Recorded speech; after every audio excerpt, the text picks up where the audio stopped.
I know here would be a different perspective, right? Perspective. Right. Justin, who are the key players that you're looking for today? We know the big names. Are there any X factors in your mind? Which team are we talking about first, Mark? For me, in this series so far, right, the big names in Clapham, that be Simeon Maynard and Akeem Marsh. We were going through some stats, and weirdly enough, Raheem Gibbons is minus 21 in this series. That can't continue. Raheem is going to have to be more confident shooting the basketball, especially here in the gymnasium. On the other side, I think Theo Greenidge. I mean, everyone knows, Darnay Hurley and Joel Hunt. But I think for them to get away with this series, it's like I mentioned that there are two shooters on the City. I believe one is Darnay Hurley and the other is Theo. And I think for City to get away in this series, I think that Theo is going to have to find this stroke in this building. Because, quite frankly, I don't know that the others will. Kassarian Adams, I think, is an extremely talented player, but a three-point shooter, I think he's like up and down, like an inconsistent three-point shooter. I don't think that is his strength, and I don't think you want him to just be jacking up shots. Okay, so they're getting ready for the start of game number 3. So we'll go over now to the studio announcer for the list of the teams.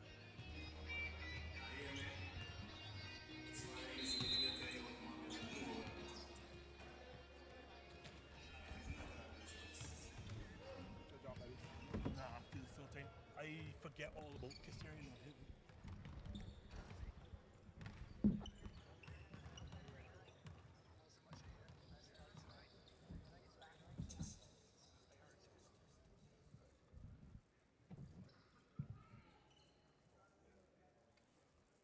Good night and welcome to Game 3 of the 2024 Cooperators General Insurance BABA Premier League Finals.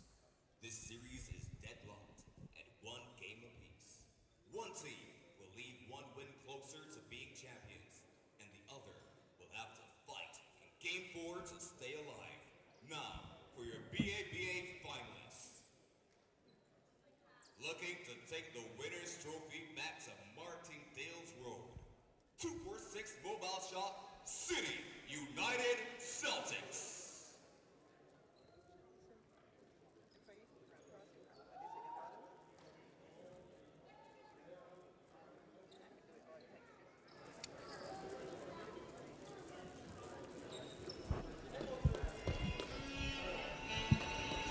All I ever wanted was a black grand national. Being rational, give them what they ask for. It's not enough. You solid club, but it's not enough. You that rich that, but it's not enough. Say you bigger than yourself, but it's not enough.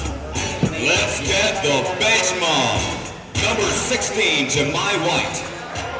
Number 15, Jared Alley. Number 13, Tieron King. Number 12, Jeron Herwood. Number 10, Anand Joseph Thorne. Number 9, Joshua Gibbs. Number 6, Renico Brewster. And your starters. Number 1, Daroni Hurley.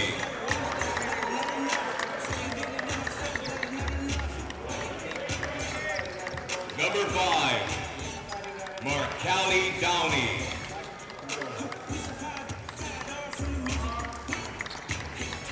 Number 8, Theo Greenidge.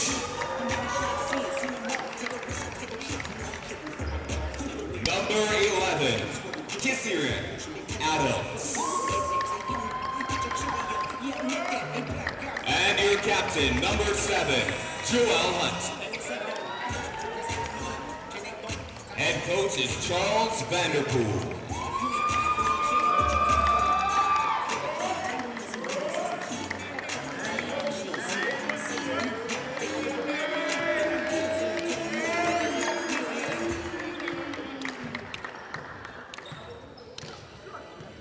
Their opponents, the defending champions, Burger King Clapham Bulls.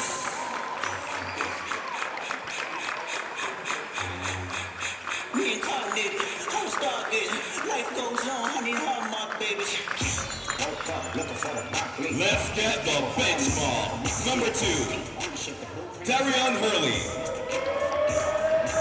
Number 4, Shane Rock. Number 7, Antoine Winter. Number 13, Hussein Edwards. Number 29, Junior Moore.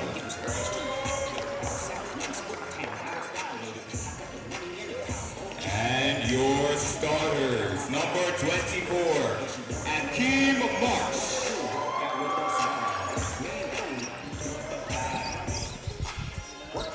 Number 23, Andrew Eiffel.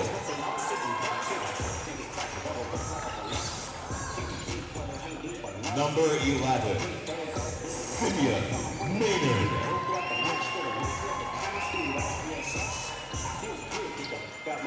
Number 5, Rashid Maynard. And your captain, number 1, Raheem Gibbons. Your coach is Keelan Phillips.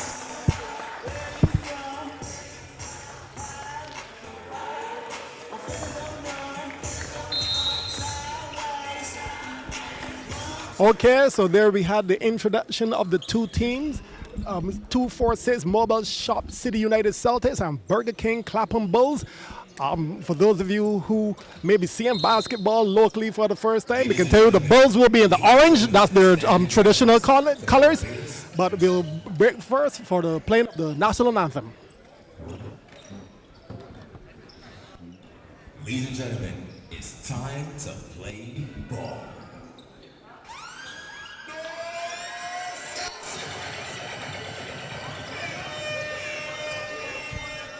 Oh. Apparently, I don't know. That seems to be a missed call there by the stadium announcer. Okay, I think seems so. We were hearing about the national anthem, but now we're hearing it's time to play a ball. So I guess until then, we have lots to talk about. So guys, looking at the starting five for the Celtics, we have Hurley, Downey, Hunt, Greenidge, and Adams. And for the Bulls, we have Gibbons, the two Maynards, Eiffel, and Marsh. I think someone I'd like to talk about, Andrew Eiffel. I think he's very key to what is going to happen here tonight. What do you guys think? Yes, Andrew his defense is second to none, especially on the guards. I saw a game where he actually marked a guy out of a game. I mean, totally out of the game. So he doesn't score a lot of points, but he scores his points like on the defensive side of the ball. I thought it was weird in game one, particularly that Keelan Phillips didn't start Andrew on Darren Hurley. And I think that was a difference towards the end of game one. You saw when he switched on in that collapse, I want to say last 4 minutes, it was Andrew who keyed that defense. I know a lot of people would have seen the shots. I think there was one stage in Simeon had, I think, 7 straight points, but a lot of that was keyed on the defense that Andrew played on Darnay and actually took the ball out of Darnay's hands. You saw a situation where Kassarian brought the ball on back-to-back possessions, 2 straight turnovers, and all of that is because Andrew's defense taken away Darnay Hurley, who arguably is the best player in the series. So do you think who's the better defender between Andrew Eiffel and Darian Hurley? That's a very interesting one. Yeah. But I will tell you also that Bulls have Rashid Maynard. He's also excellent defender. So although Simeon Maynard may not be the best defender, his two wings are really good at defending. So he gets, he does not stand out as much. And as far as the defenders then on the Celtic side, you can't get any better than the captain, Joel Hunt. No, you can't, and he is going to have a pivotal role here because he is going to be the primary defender on Akeem Marsh. And a lot of times in this series, you've seen the moment that Joel has to go to the bench, typically Clapham takes a lead or is a big swing in momentum. I'm not going to do like Terry, however, I'm not going to sit on the fence. So I will answer your question, which Terry refused to, and tell you that Andrew Eiffel is indeed the better defender of the two. Okay, that's a topic for later on. I'll take you up on that one. And I'll also quickly, before the game starts, all season long, we were going with 2 refs, and I'm very happy to see that we're going with 3 refs for the final. Yeah, make sure they get some of those fouls that people complain about. Mm-hmm. But as I keep telling people, control the things you can. You cannot control what the referee blows. So just control the things you can and just stick to your game plan. So the starting fives are coming onto the court. You may see some of these players actually smiling with each other now. They may not be smiling by the end of the game, but that's because quite a few of them played with each other for Pioneers just last season, and they've come to two different teams, and I think from the beginning of the season, it was always known that these two would be in the final again. You and I had this conversation in game one, and I was so upset that there was no bad blood between these two teams. Like, I mean, come on, guys. Like, I understand all y'all are friends and you all play together in Plainlands, but at some point, no, there has to be some sort of bad blood. But fortunately or unfortunately, it's what it is. Jump ball in game number 3 of the BABA Co-Operator General Insurance, game number 3 of the finals. Bulls with the control with the ball, as they usually do. They try to go into Marsh. This time around, the Celtics were quite ready for it. Turnover, and there were about 21 turnovers. Number one turnover in the first game. We have now Celtics with the ball. Hurley being marked by Simeon Maynard. Pick and roll with Hunt. Doesn't work. Finally finds Hunt. Hunt drives to the basket. He's a lefty. Goes up, misses, gets his own rebound. Back out again to Theo Greenwich. He lets loose the 3. Out, and it's a fast break now for the Bulls. 2-on-1. Simeon Maynard, Bulls are first on the court. the same thing I talked about pre-game. This venue suits Clapham, especially their quick guards. Traditionally, that's what they want to do. They want to get out, force the tempo, get out in transition. And City's going to find it a lot harder to knock down shots because you do know they want to shoot threes. They've averaged, 55 taken threes a game? They're going to have some. 47 threes again. And they shoot it at like, I think about 29%. Kazarian Adams there taking the ball to the basket. Finger roll, no good. Coming back with the way of the Bulls. And the Bulls are now 4 up. Still early, but yes, Bulls, the first 4 points on the game. Yes, I noticed that there are no 3-point shots. Not as yet. But where we have now, Hurley with the ball. He's being marked by Maynard. Passes it off now to the lefty. Kicks it out to Mark-Ali Downey. He shoots the 3, misses. Rebounded there by Maynard. And another fast break for the Bulls. Here we have Andrew Eiffel. Blocked, and he will have to bring it back out, and everyone gets back, and they're going to set up a half-court play. Here we have no Marsh looking to go one-on-one. That baby jumper, he's really better at the 3. He takes the 2, and he misses. Ball coming back the other way now with the Celtics. Joel Hunt. Hurley, he drives, gives it up to, lovely display there to Joel Hunt, and he gets the Celtics on the board. That was a trick I thought that City was missing the first 2 games. It wasn't there just now, but put in Joel Hunt in that pick and roll with Darnay Hurley so that you will force Marsh to have to step out the paint, and that's not what big men typically want to do, and I can tell you that's what he wants to do. And there we have now Maynard with a 3. Air ball. Celtics coming back the other way. 1-on-3. Theo Greenwich taking on all 3 players, but Andrew Eiffel with a foul, and he clearly isn't happy, but I thought that was a clear foul. Yeah, that's a foul, but in Clapham, no one really fouls. But I don't know that Terry would know that very well, very, very well, Mark. he has the experience. And we have the first set of free throws to the line. What do you thought about Theo Greenwich taking on 3 defenders all by himself? I mean, he's at the line, but I thought he would have waited for some help, but clearly didn't need any help. This is they're going to have to get these type of points, Mark. Again, this is a high-volume 3-point shooting team, but they're not going to get these baskets in here. So I agree with Theo. Like, with Clapham's defense not set, and this is one of the better defenses in the league, take advantage of them backpedaling. I was stunned that he was going against arguably the best perimeter defender, but here he is at the line. And he scored both free throws. So the score now 4-all with 7:38 to go in the first quarter. We have Simeon Maynard at the point. I think he's the best point guard in Barbados. I'll debate that with you about Darnay Hurley, but that's another debate. And here we now have Marsh going for the rebound. He doesn't get it. Celtics crowd the ball, but a steal there by the Bulls. And we have Rashid Maynard now taking it to the hole. Again, another turnover. Turnovers were quite a bit of an issue for both teams in both games. Yes. If you notice, both teams are trying to play quick, right? And the Bulls are trying to play quick, but trying to take shots to the hole. The Celtics, really, they are trying to play quick to get 3-point shots. And here we have now, the teams have not yet settled. We have Hurley taking on Marsh and misses everything. I really thought that he could have given Downey that one, but he actually shot the game winner, virtual game winner in game number 2 over Marsh. So I guess he's not afraid of the tall trees at all. I thought he should have taken one more dribble, got a little closer, forced Marsh to commit, because Marsh was allowed to play 2 players just now. Maybe it was the spacing, but I think he should just commit to laying at the ball instead of taking a floater. Simeon Maynard bringing up the ball for the Bulls. Simeon Maynard, Rashid Maynard, I don't think they're related. No, they are. They're not related.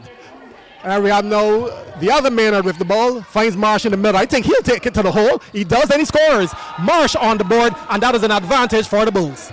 Very, very smart, getting that cross screen so they can get Marsh isolated on Markelly Doney. That is a mismatch in any form of basketball, including right here. And we have now the Celtics trying to force the ball inside again. Another turnover. And we have Simeon Maynard taking the ball to the hole. He's not shy not at all to take the ball to the hole. Yes, he and Devaney probably are neck and neck when it comes to the better point guards in the island. Yeah, we'll debate that one as to who the better. I am already going to tell you. It's going to be a hard one to decide. That's Hurley with the shot. Misses. Gets his own rebound. Gives it to Csac. And Kazarian Adams, he gets on the board with a 3. I know Justin up and down you said, but he was up for that one. As I tell you, this is going to be a battle of fights of styles. As you see, Clapham wants to take everything in the ring, get it in transition. City wants to punch the lane to open up space to shoot threes, and that's what you're going to see right here, the on-ball screen by Joel Hunt, space the floor for threes. This is exactly what City wants to do. Well, the Bulls now only with a 2-point lead. That's back-to-back threes for Kazarian Adams. You know, he could hit them or he could miss them. He has hit the first 2 that he has tried. He has a 100% record. Bulls now with the ball. Rashid Maynard looking for Marsh. Marsh instead sets the pick. Maynard still with the ball. Gives it to Marsh. Marsh, triple team. Still takes it in with the baby hook. And he doesn't get the friendly bounce. And it's a rebound by the Celtics. Yeah, it is obvious that Bulls have a plan. Go inside the marsh often and regular. And that would be an advantage. Hurley, the ball off of Hurley, out of bounds. But I think Hurley, I don't know, I don't think he's settled as yet. I won't tell you who I spoke to, but I can assure you that that's part of Clapham's plan, that they will live with Darren Hurley at the rim over a bigger defender. They want to keep City off of the arc, and you can see why. You know, you can tell me. I wouldn't tell anyone who you spoke to. Okay, that's the Bulls with the ball now. Raheem Gibbons, son of Barry Rock, a former national player and former coach of the Bulls. I don't know if you'll see Barry in here. He told me to stay away from the game. It's a little too stressful for him to watch. But Barry, if you're listening, we expect to see you in here for game number 4 on Friday. Another turnover by the Bulls and Celtics coming back the other way. Yes, uncharacteristic turnovers by the Bulls. Darren Hurley with the ball. Gives it up now, down inside. Oh, and we have White who has checked into the game. Jamal White checked in. I think that's to put some size to help out with Marsh, and he gets 2. He's on the board. Ironically, they bring him in when Marsh sits, so it's weird. But it's certainly a lot better than what they did in game 1 to start both halves with Jemai White. I thought that was very curious. I understand to put the size on Marsh, but you and I both sat down and saw it was a quick clip for Jemai in that game 1. Indeed, 12 all with 3:55 to go in the first quarter. Theo Greenidge, guy with a lot of attitude, finger roll, misses. White with the rebound, puts it back up, he misses. And I also see that we have also substituted Antoine Winter is also in for the Bulls. And the guys can tell you he's one of my most improved player nominees. I must agree, but Mark, there is a lot of contact here not being blown. I think that has been established from game 1. Like, they're going to let the players play. Indeed, that the referees have set that tone in game number 1 and game number 2, and it is still so in game number 3. I guess the referees also have a plan, and we're liking it. Yeah, well, there's a block there. Jemai really doesn't jump over a phone book, so he needs to put a fake there. And here we have now Rashid Maynard with the ball. He's looking to take on White. Instead, he pulls up for the 3, and that's good. That's old-fashioned, nothing but net. Again, you're not going to go wrong isolating Jemai White on a guard. And, you know, this is what a former MVP, you're asking for trouble, asking a big man to move his feet, especially against someone so talented like Rashid Maynard. I think the ball is going the other way. White going up for the ball with Winter. Ball out of bounds, coming back for the Bulls. The Bulls with a 3-point lead with 3 minutes, 7 seconds to go. They're leading 15-12. Rashid Maynard off to a good start. He already had 7 points. Yes, and here comes your 6th man of the year candidate in Darren Hurley. Yes. I think Elk as well. I think I saw Terry with a podcast, and I think Terry, you also called Darren Hurley. Yes, he is 6th man of the year. Yeah, he's 6th man of the year easily. His stats were superior than any other person coming off the bench. 16 points again. And indeed, the 2 Hurleys on separate teams, they're brothers, in case you were wondering. But this is now Maynard, Simeon Maynard with the ball, being marked by Darren Hurley. He's going to drive. Passes it out to Raheem Gibbons. He's a sharpshooter. Will he hit this one? He gets a friendly bounce. That's three for him. Yes, it was Raheem hitting that shot, but again, see where the possession started. They put an all-ball pick on Jamai, isolated him. I want to say Simeon blew right past him, leading to wide open three for Raheem. Like, if they're going to keep Jamai White on the floor, like, they're going to have to play his zone. Cannot play man-to-man because Clapham is going to target him. Again, that inside source told me that directly. They are going to target Jamai White anytime they continue to play man. And as you're talking, here comes Marsh. Marsh is going in and Raheem Gibbons is going out. So if they wanted White to have an effect on Marsh, here's his opportunity. I am not sure how well this is going to go, but I can tell you, Mark, every possession that Jamai White is on the floor, Clapham will target him. And almost a turnover there for the Bulls, and eventually it is a turnover. I know White Winter might be thinking that was a foul, but I think that was a very good defense there by the Celtics. I agree, and I don't know why Antoine Winter has the ball in his hands, and this is nothing against the young man. But with a team now currently, both Simeon and Marsh on the floor at the same time with Rashid Maynard, like, this possession should not be starting with him. Well, I think he's going to say take that. That's a two by White, and he had Marsh on him. There, and Simeon Maynard driving to the ball. He's showing his skill. He's showing his skill. Yep. As I told you, two best point guards in Ireland playing against each other. At some point, we will have that debate. Darren Hurley or And Mark, I Maynard. ask you, who was the layup scored on just now? Okay, your call. It was definitely on White. So indeed, he's a liability, but still he had his purpose. He's there to put some sides on Marsh. But here we have now an air ball there by Theo Greenwich, and the Bulls coming back the other way. Rashid Maynard, they're almost blowing that layup, but in the end it drops. And the Bulls now opening up a lead. It's an 8-point lead, 22-14 with 1:17 to go in the first quarter. I think Charles is missing a trick here. I think there's a timeout because you have to keep Clapham out of transition. Like, these turnovers are not good enough. Here we go, another turnover. 8-second violation, refusing to get over the halfway line, the timeline in time, and that's another turnover. Bulls with the ball. Yes, a turnover because Bulls, they're playing really smart. They put a token press on the ball, and then when Celtics thought that it was just man to man, then they come hard for the ball. So they have some issues getting the ball out backcourt. Real good defense by the Bulls. And the Bulls now with the ball. We're looking for another substitution where Andrew Eiffel coming into the game. Substitution for Ryan Maynard. 1:05 to go. I think they're getting some rest. The Bulls bench is not pretty big tonight, is it? I don't think it has ever been big. Ever. even when it was playing. No, I think in the YMCA they used to have a full 12-man team, but that's another time. The game is on. We have Marsh faking the three, gives it back now to Maynard. Maynard missing the three, rebounded by the Celtics. Celtics coming back the other way. Hurley with the ball, waiting for some help. He waits for everyone to come back. Funny enough, they were running, but he had to wait. He was the only one running. Gives it up now to Joel Hunt. Hunt playing a give and go with Hunt. Hunt gets it back. Euro step and gets the ball to go, and you think he was fouled. I like the no call there, but again, City being smart, targeting Marsh in that pick and roll, having Joel Zimada set the screen, forcing Marsh to have to defend in space, then Joel rolls, easy layup over smaller defenders. Simeon Maynard gives it up to Marsh. Marsh will take that three. He practices that. That is one thing, the big man will take a three.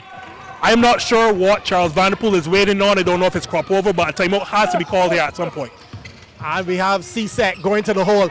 I think that Kazarian Adams can get to the hole whenever he wants. Agreed, and anytime that Rashid Maynard is not defending him, I'd say, like, attack these players.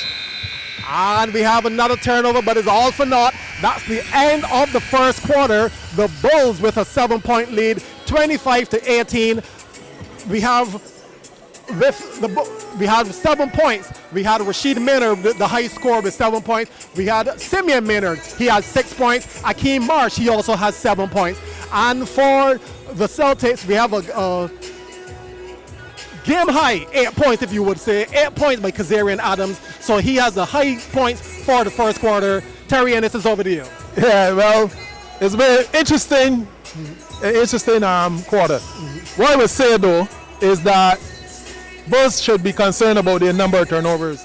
You can only turn over the ball that much before fellas start taking advantage of those turnovers, right? So they should have a problem with turnovers.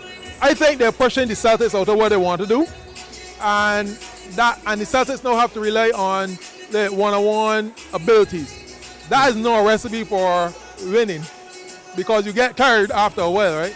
So I think right now the Bulls look the better of the two teams, but I don't think that this will mean that they will win the game. Yeah, because it's pretty early. I think Bulls look like the best team in game number 2 for, I guess, the first 7/8 of the game. Yes, but games finished when they see zeros on the clock. Indeed. Right, and there were no zeros on the clock, and they just gave up the lead, and Darren Hurley really took over, and he marshaled his team. I don't think that they could have gone 0-2 down and think they're in the series, right? Okay. Especially community gym. So we have the buzzer teams are coming back out quickly. Justin, what do you think each team has to do for the second quarter going into the second half? City has to limit these turnovers. It has to, and in doing that, you have to give the ball to Darren Hurley. Like, no one else should be bringing up the ball unless it's Joel Hunt, because you know that Marsh is going to be trotting back and not apply pressure. They really have to limit these turnovers. On the other side, where Clapham is I would say Clapham continue to push the ball in transition. They're going to have to do a better job protecting the rim, especially on those pick and rolls where Joel is getting isolated and whatnot. Like, they're going to have to marshal them away from the paint and give up certain three-point looks to certain players. I know City wants to shoot threes, but there are particular players that you can give them up to. And we have now start of the second quarter. Darren Hurley in. Simeon Maynard is also in. Winter is in. Marsh is in. These are all talking for the Bulls, and Andrew Eiffel in for the Bulls. Winter, he will take that shot. He does, off the back ring, and that is rebounded by the Celtics. In favor of what Antoine Winter is doing here tonight. Again, you gave up a foul here. Like, you have a situation, they had Marsh on a cross screen and on a mismatch, and you're taking that shot on the weak side. Like, this is not smart basketball. Simeon Maynard's on the floor. Akeem Marsh is on the floor. So too Darren Hurley. Like, you have to understand your role. Your role is not to be going one-on-one and taking these shots. So now you've given up, 2 simple fouls because you've taken a bad shot and they've come back down the other end and immediately attacked you. I don't know that this is what you want coming off the bench from Antoine Winter. And I can tell you, if I were a head coach, this would be a very, very quick sub. And then Joseph Thorne is in for the Celtics. He's at the free throw line and he hits the first free throw. I mean, Anand Thorne, he can handle the ball pretty well, but he loves to shoot. So we'll see how he plays here in this second quarter. But for now, he's on defense. And we have Simeon Maynard with the ball. Andrew Eiffel down low. He's going to penetrate. He does. Ball goes up, misses, and the ball is corralled by the Celtics. Here they come. Fast break. Oh, lovely fast break by the Celtics, but that was a miss there. And I thought that Theron King really should have done better with that one. And the Bulls come back the other way. Misses. Winter with the rebound. Misses once again. And right now it's a missing ball contest. Yeah, I think Winter's a little hesitant, or he may just be a little afraid. And another turnover. Just to remember for you guys, I remember the Bulls had 21 turnovers in game number 2. And they only had 12 in the first game for the Celtics. So both teams really not getting good with the turnovers. But at least now, finally, 2 points in the second quarter. Bulls up again by 9. That's just poor box, and I don't know who was responsible for Marsh. I would assume that was Joel Hunt, but that was really just a case of poor box, Marsh is 6'9", over 250, so it is. It takes 5 men to box him out. and I know, Justin, you want to talk about that because there's another foul by Winter. I am not sure if Keelan and I are watching the same game, but I can assure you there has to be a sub coming in. And Junior Moore is coming in as you speak. Junior Moore is coming in, but I think that's not also because 2 fouls though, rather than just that. Okay, you're not playing to plan, so come out. I think also he has 2 fouls. I wish I could see the box plus minus right now, but I can tell you it's not positive right now for Antoine Winter, and I don't want to pick on the young man, but you've taken what? So far, I'm sure he's taken 4 shots, 2 or 3 fouls in quick succession. Yeah, I think that substitution was a bit slow in coming. Well, we have Darren Hurley at the free throw line. He was fouled attempting a three-pointer, so he will have 3 free throws. He scored 1, missed 1, but and that buzzer you can hear, that's a bit of a malfunction from the scorer's desk. think they were trying to get the attention, and I think the buzzer has stuck, but it's off now, and he has converted 2 of his 3 free throws, and here comes Rashid Maynard. He's back into the game, and Simeon Maynard goes out and gets a rest for the first time in the game. No, I'd try maybe a little press. Simeon has taken his rest finally. So maybe it'd come out the floor. So said, so done. That's what City's doing. Yes, and we have Andrew Eiffel with the ball. I think he's quite handy as a point guard as well. He's a utility player. He can play anywhere on the court. Oh, that's Hurley's shot, and he misses it that one. But usually, Darian Hurley will hit those threes from the corner. And we have This is a surprising look by Clapham right now. They have 2 bigs on the floor, both Akeem Marsh and Junior Moore. I would put one of the 2 of them in the pick and roll. I wouldn't be looking initially just to punch at the rim because obviously they have size. I would try to spread them and go right at one of the 2 of them. I have an issue with the combination that Keelan Phillips from Bulls have on the court right now. He has that is Moore and also Eiffel.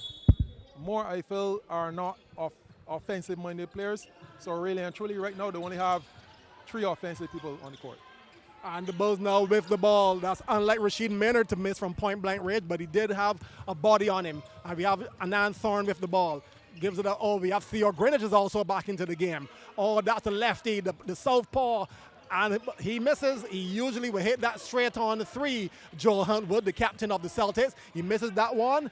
And the Bulls now back with the ball. I don't mind that shot. Again, you have both Junior Moore and Akeem Marsh out on the floor. So you're going to have, you can attack them in perimeter. Neither Junior nor Akeem want to go down the perimeter and defend. So I really don't mind that shot. I don't know that Clapham wants to continue giving up a straight ahead 3 to Joel Hunt. Okay, both scoreboards are actually down here at the Village Gym, but we can assure you, can trust me, the score 27-22, the Bulls with a 5-point lead with 8:03 to go in the second quarter. And we have Akeem Marsh at the line, shooting free throws. I want to apologize to young man Antoine Winter because as much as it may not look good out here with the naked eye, he does have a +6 in this game. Okay, that's correct. He has actually played just over 6 minutes, and he hasn't done too badly from a team perspective, but like I said, those 2 fouls, and he played well throughout the season. I know, Terry, you were following it, and Winter actually played quite well in the regular season. Yes, he's probably if Hurley was not the 6th man, he probably will be the 6th man a year. Yeah, I have voted for him more for being the one of the most improved players. Yes, that's true. Yes, and I do have a vote, mind you. I do have a vote. I'll be using it. How do you get one of those, Mark? Lots of years being a sports journalist, Justin Marvel, thank you. Junior Moore with the ball. I don't think he'll shoot it from there. Actually takes me on, he does, but he misses everything. Rebounded there by Marsh, and he misses from point-blank range. Celtics coming back with the ball. They're down by 6. That's a terrible miss by Marsh. I didn't mind Junior taking that shot because I figured with his size advantage that Marsh would indeed get that offensive rebound. Right. And we have a saying back in where I play basketball, you miss a layup and you give up a 3. So said, so done, and here is City United right back in this game. And of course, you know that Anand Thorne will take that shot if he's not marked, and this time he knocked it down. Yes, I think the Bulls' defense was in a little disarray, and no one picked up. That was Joseph Thorne. Yep, right? Anand Thorne, correct. And he just simply walk up to the line and take a shot. Right now, I think the combination from Bulls was defeating them.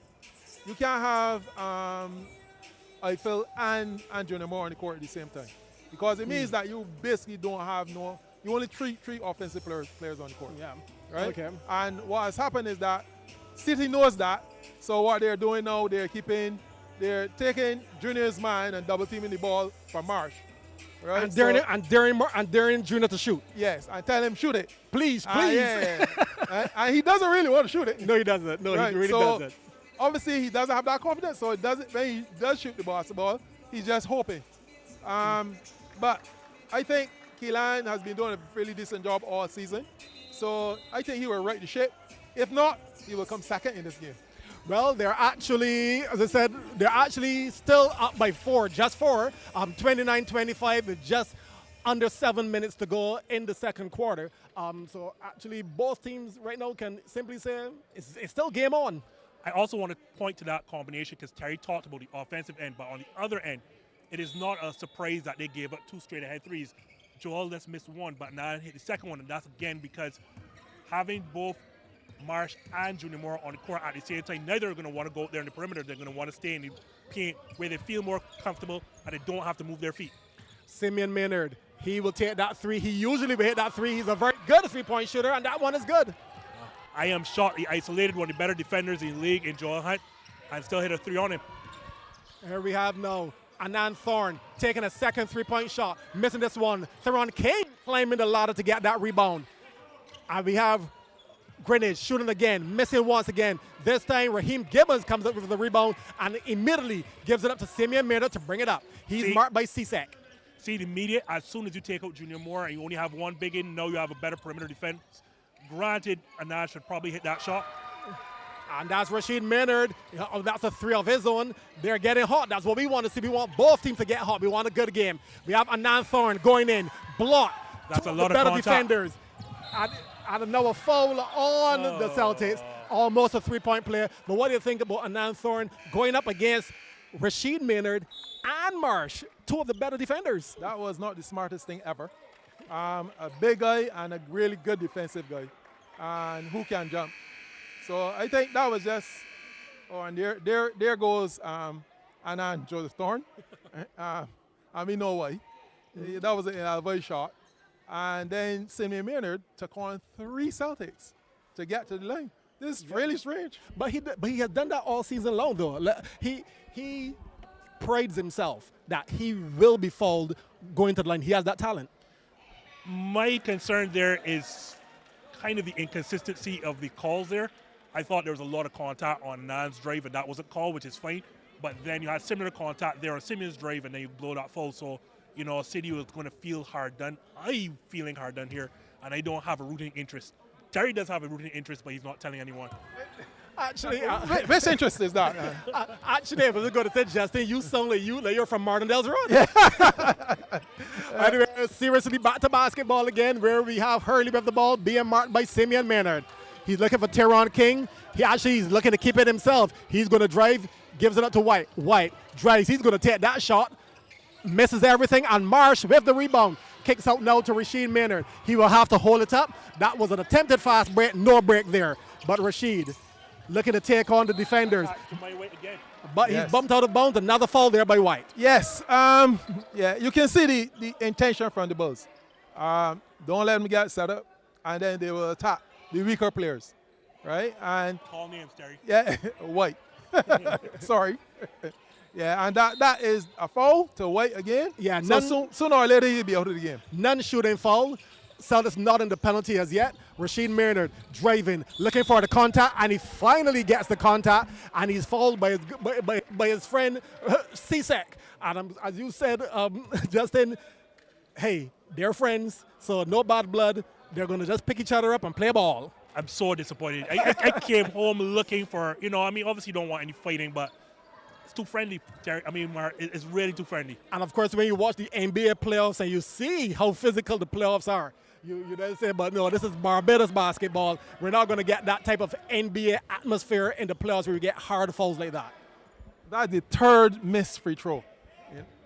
And they're still up by 10. And they're still up by 10. 35-25 with 5 minutes to go. And to break the streak, that's Rashid Maynard with a free throw. And they're now up by 11. Bulls with a nice handy lead as they have just under 5 minutes to go in the half. Darren Hurley with the ball, marked by Andrew Eiffel. Screen, he's keeping it. Clearly the plan is to get him involved. And, I thought that one was a foul. And the ball is out of bounds, but it's staying with the Celtics. I thought that one was a foul. I am not from Martindale's Road, Terry, but again, City has a calm here. That looked like some contact to the back of Jemai White when he's laying out the basketball. Goes out of bounds. I think Charles has a right to be upset, if he indeed is upset. Celtics with the ball. Hurley, they're trying to get him involved. Finally, he gets off a shot and nails it. There's why they're trying to get him involved. That's a great pick and roll coming off the side there, free him up. And when you get Darren Hurley with some space straight on, he's not going to miss many of those. And here we have now Simeon Maynard, usually he would hit that left-handed layup, but he misses that one. Under some pressure there from CSEC. So understandably, it wasn't a clear path to the basket. And I want the viewers again to see that drive was once again on who? Jemai White. It is a clear intent. Once he's on the floor, they are going to target him offensively. Here we have now Celtics with the ball, still trying to get Hurley involved. Gives it up now to Kazarian Adams. Adams is also someone who can get to the basket at will. He gets the pick from White. Driving. Oh, yes, he will drive. That's his play. He misses, though, and the ball is rebounded by Maynard of the Bulls. Coming back the other way. The men in orange. Clapham Bulls. Eiffel with the ball. Gives it up to Raheem Gibbons. Gibson, he gives it back. Maynard, he will take that shot. He faked the shot. Surprising. Here we have now, with 10 seconds to go on the shot clock, 7 to go on the shot clock. Maynard with a straight on three, misses. Ball rebounded by the shortest guy on the court. He did some boxing out, I guess. I hate that possession, Terry, because here you have Akeem Marsh not touching it whatsoever. Raheem Gibbons was begging, pleading for the ball to swing the opposite side so he could enter the ball in the Marsh, and you end up with that terrible shot. And we have the foul there on Marsh. Clearly, that was Hurley putting the brakes on, and Marsh could not pull up the handbrake. Yeah, he truck, that big bus. Take a long while before it can stop. Yep. Even if it's the 18-wheeler, even when you press the brakes, the trailer will still be moving. Still be moving. Well, that's no problem. That seems to be. Let's see. That seems to be. Are they in the penalty? No, they're not in the penalty as yet. It seems as if the referees were checking out. No, they're not in the penalty. So ball from the side for the Celtics. That is 36-28. 3:24 to go. 3:24 to go. 14 seconds on the shot clock. Celtics with the ball. Hurley trying to get him involved. He hit a three and then a free throw early on. He takes the shot again. This time he loses the ball. Ball is out of bounds, but it stays with the Celtics. Again, you see the plan. It's clear. Bring Jemai White up so that Akeem Marsh has to defend in space. Marsh took the wrong side. Darnay Hurley went the other way. Unfortunately, it did not lead to points for City. Celtics with the inbound. Adams with the ball, being marked by Maynard. Dribbling, he will look to drive. Gives it up to Hurley. Hurley, loses that ball, and Gibbons comes up with the ball, and Simeon Maynard comes back now the other way. City just can't continue to these empty possessions that you're not going to beat Clapham, especially in this building, particularly with all these turnovers. Maynard, Simeon Maynard, that is, with the ball. He's driving, kicks it out to Gibbons. Gibbons, sharp shooter, this time off the front rim, rebounded by White. Celtics coming back the other way. Hurley gives it up to White. White going to get that baby hunt over Marsh. Yes, he does. Misses this time, though. Ball corralled by the Bulls. Not a bad shot, though. Not a bad shot, but again, in these games where every possession almost is going to count, now your better players have to touch the ball. You're going to have to wait till Kazarian Adams gets back down the court. You're going to have to wait until Theo comes back down the court. I don't know that City is going to be happy with Jemai White taking a contested jumper over Marsh. And that's your boy with the foul. I know you were just talking about Theo Greenwich. He is back on the court, but there he is committing the foul. I almost thought it may have been a jump ball, but I think he had the arm across Andrew Eiffel's arm. So it's a foul, and Eiffel will be shooting too. What I love about the makeup of this Clapham team is that you can afford yourself the opportunity of having a third post player with Andrew Eiffel, because if you bring these smaller guards like a Darnay Hurley, like Theo Greenwich in that situation, that's what's going to end up, because he is big, strong guard. I'm not sure if you've ever stood up next to him, but he is way too strong to leave somebody like Theo down the point with him. Once again, I'd like to apologize for the buzzing sound you will be hearing. That is a malfunction on the scorer's desk. Then they press a buzzer to alert the referees, and sometimes it sticks out. Yeah. Need some maintenance. Yeah, but I've been doing that for a few seasons now, though. Still need maintenance then. 2:28 to go before the half. Celtics down. They're just down by 9, 37-28. And Hurley with the ball, trying to get involved. Junior Moore is back in the game as Marsh takes a breather. Kazarian Adams, short jumper, misses. Ball rebounded by Joel Hunt. Hunt looking to swing it. Adams going to shoot this one as well. And this one is nothing but net. That's a three. Yes, and that is the third three-point shot for Adams. So he's really feeling it tonight. But he needs to feel it at crunch time. Kazarian Adams now with 11 points. He also has 2 rebounds. Joel Hunt, he has 4 points, but he has 8 rebounds. Joel Hunt really showing he's on maybe on course even for a double-double. And we have a foul here now on Junior Moore. He's saying what, but White is on the ground. White is a big guy. I think there had to be something to put White on the floor. Yeah, yes, well, you know, Junior is just there for, you know, his I think. yes, let me But say experience. Let me say But I experience. also think he's an enforcer, though. I Yeah, think well, usually if Junior gets a rebound, nobody's going around him. Yeah, I think that was like 10 years ago. But right now, I don't think Junior could jump besides the phone book, really. But once he gets the rebound, it's Yeah, secure. because you have to go around a very big body. Yeah, very big body. And let's give some respect. He's a former national player too, right? Yes, he is a former national player. And they saw the Celtics He's now. not. He's just in the twilight of his career. Let me say that. Well said.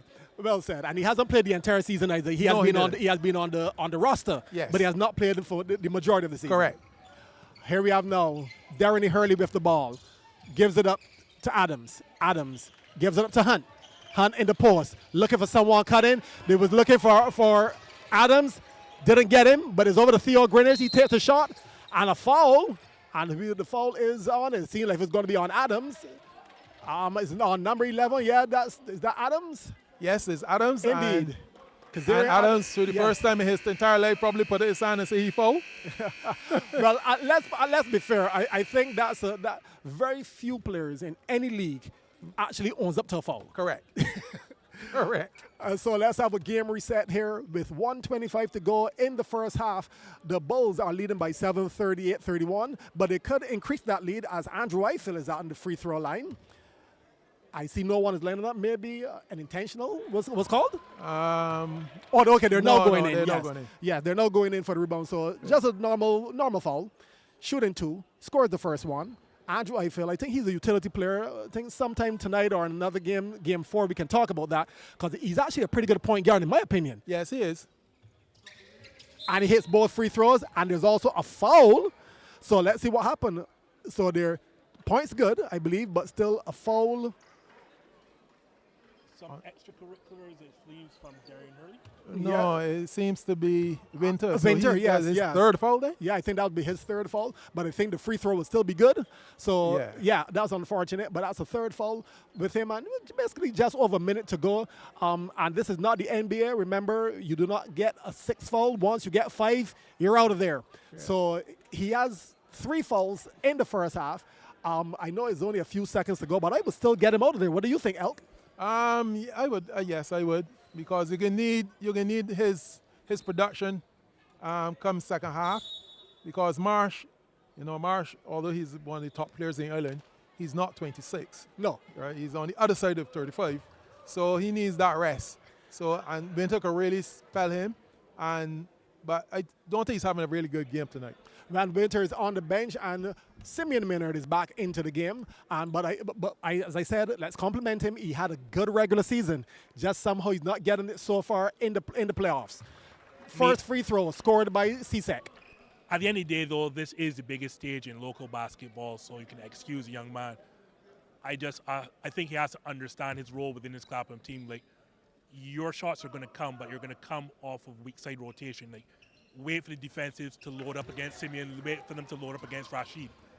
Your role is not to get there and then shoot. And here we see a trap of some sort of full court press. Full court press there by the Celtics. Is it broken? Yes, it's broken. The Bulls get the ball over. That ball is moving too slowly. It's taking too long. They needed to get weak side. You have Simeon. Oh, yes. And I heard someone say short, but They're short in the hoop. yes, that was the other Hurley scoring for the Bulls. And I know if he gets hot, those baseline jumpers are his. Yes. He is, as we keep saying for the entire night, he's probably the 6th man of the year. And he can show his worth now. And here And we for have, a guard, he gets 9 rebounds a game. yes. And we have Junior Moore with a rebound. And we have Hurley pulling this up. Gives it up now to Simeon Maynard. That's his shot. He doesn't take it, but he gives it back to Hurley. Hurley waltzes in. That should be an easy 2 off the glass. Now that was no defense whatsoever. Yeah, that was common sense. What happened is that Junior Moore boxed out his man, and a real big body had to get around. And he couldn't get around, so that is very good. And here we have now Anand Thorne driving, missing everything. Bulls coming back the other way with 16 seconds to go in the half. And we have Hurley missing that one. A little bit of contact there, no call by the referee, but still the ball out of bounds and going back for the Bulls. Yes, I just think that I think Darren was just a little surprised that he was open. I think, but yeah, and he did hit the ground, but yeah, maybe not too much of contact. But Yeah, we have a timeout being called on the floor, and still with 7.5 to go, and I think we have to take a break here. We have to go for the lotteries with CBC TV8. We'll come back after the lotteries. Okay.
So we're back here at the Wildy Gym where we have just 7.5 seconds to go in the half. Bulls with the ball, and they're up by 11, 44-33. Can they get off a shot before the whistle? Maynard going to try to force a one, but no. Good defense by the Celtics. Did he get it off in time? He didn't get it off in time, and even if he got it off in time, it was short. So that's the end of the first half. The Bulls are leading by 11 points, 44-33.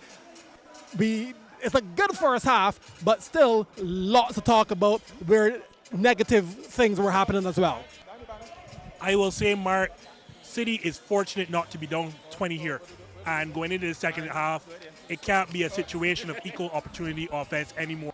We're going to have to put the ball in Darren Hurley's hands, put it in multiple on-ball pick and rolls, and let him go to work. Because what is going on currently are too many turnovers, and this is not working.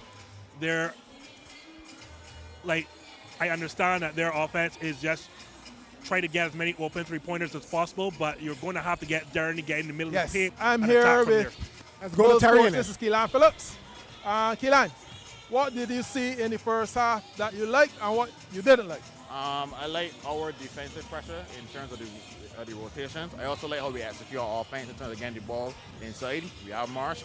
We have a decided advantage inside. And I think we're also shooting the ball pretty well. And what do you see anything on their side that you would like to limit them from having? Just a little bit better in transition in terms of our transition defense. I think we're doing a decent job in terms of the rotations and keeping them out of the middle so much. Okay, so for the second half, more the same or? Definitely more the same. I know that they are going to try to come out and slowly cut the lead. Last year we kind of let them back in, so this time we don't want to let them back in. Okay, all right, good luck. Okay, so that's Terry Ennis there with an interview with the head coach of Keelan Phillips, also a former national player. So let's just look at each team right now, Justin. For the Celtics, we see the game high score so far would be Kazarian Adams. He has 13 points, 4 of 9 from the field goal percentage. Nobody else in double figures. I think the next best person would be Darren Hurley, who has 6 points. He really needs to get going. And for the Bulls, we have a couple players in double figures. We have Ryan Maynard with 13, and we have Akeem Marsh with 11. Simeon Maynard, he has 9 as well, just thereabouts. And it really looks as if the Bulls are playing better, but it is also a situation where we have lots of turnovers as well. The game doesn't seem as settled as well as in the community college. Again, I told you about the change in venue because this City team relies a lot on its three-point shooting, and you're not going to get that same efficiency inside here. Terry talked about the depth perception with, zero backdrop, and especially with the see-through backboards. But again, I'm going to talk about what I just said. Your best player is Darren Hurley, and when I look through his stat sheet, he has 5 shot attempts. Why is that important? You have somebody like Jemai White, who has 7 shot attempts off the bench, and now Joseph Thornton has 6 shot attempts. These guys cannot be taking more shots than your best player. The equal opportunity offense has to go away now. It has to be on offense catered, directed on Darren keeping the ball in his hands, targeting Marsh, targeting Junior Moore, targeting Antoine Winter on pick and rolls, and going from there. But it cannot be a situation where you are comfortable with Jemai White and now Joseph Thornton and all these role players taking more shots than Darren Hurley. But there's a reason why they're open. Bulls leaving them open to take care of the ones that they know they have to cover. So there's a reason why they're open. But I also think you say equal opportunity offense. They've been playing this for the entire season. They take 657 three-point shots. 657.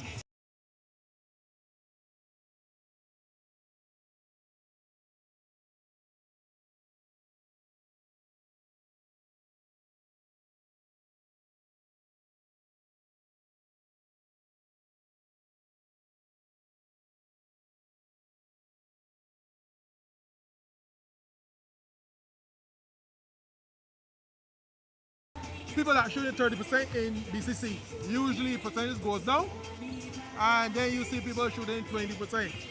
And if as a team your team percentage is going down, but you're still taking the same amount of shots, because they take 47 again, right?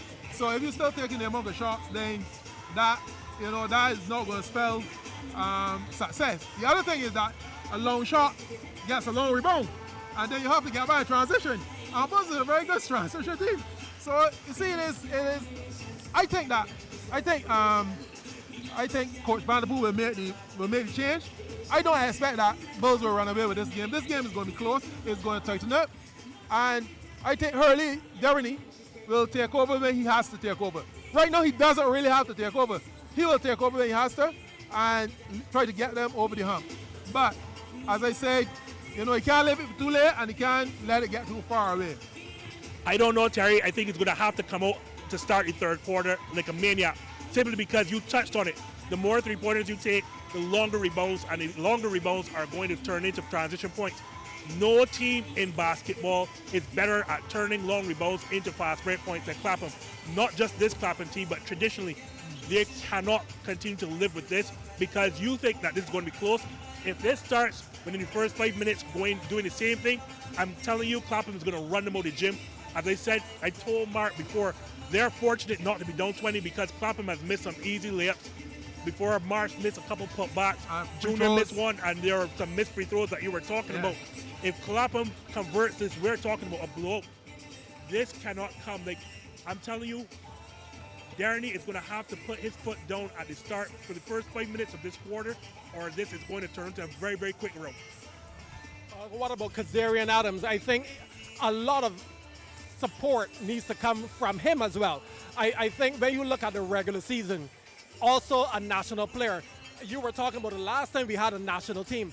He was actually one of the standout players.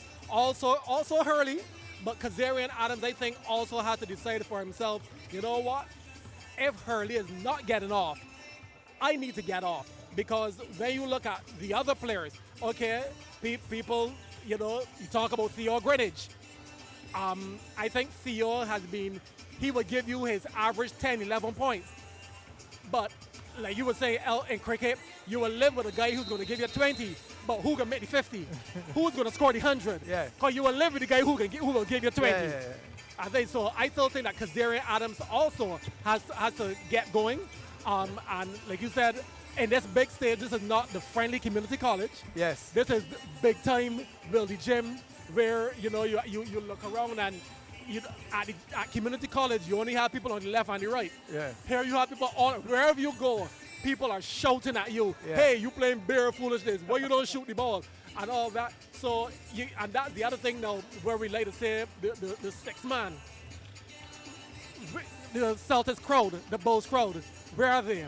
They're not that close anymore that you can feed off of them. Yeah. They're far away. They're further away, and that is the issue we have in the gym, where your fans are a little further away, and you have a little bit more time to think, right? So I think sometimes it plays on your mind, right? But I don't say it's being a rout. I don't say it.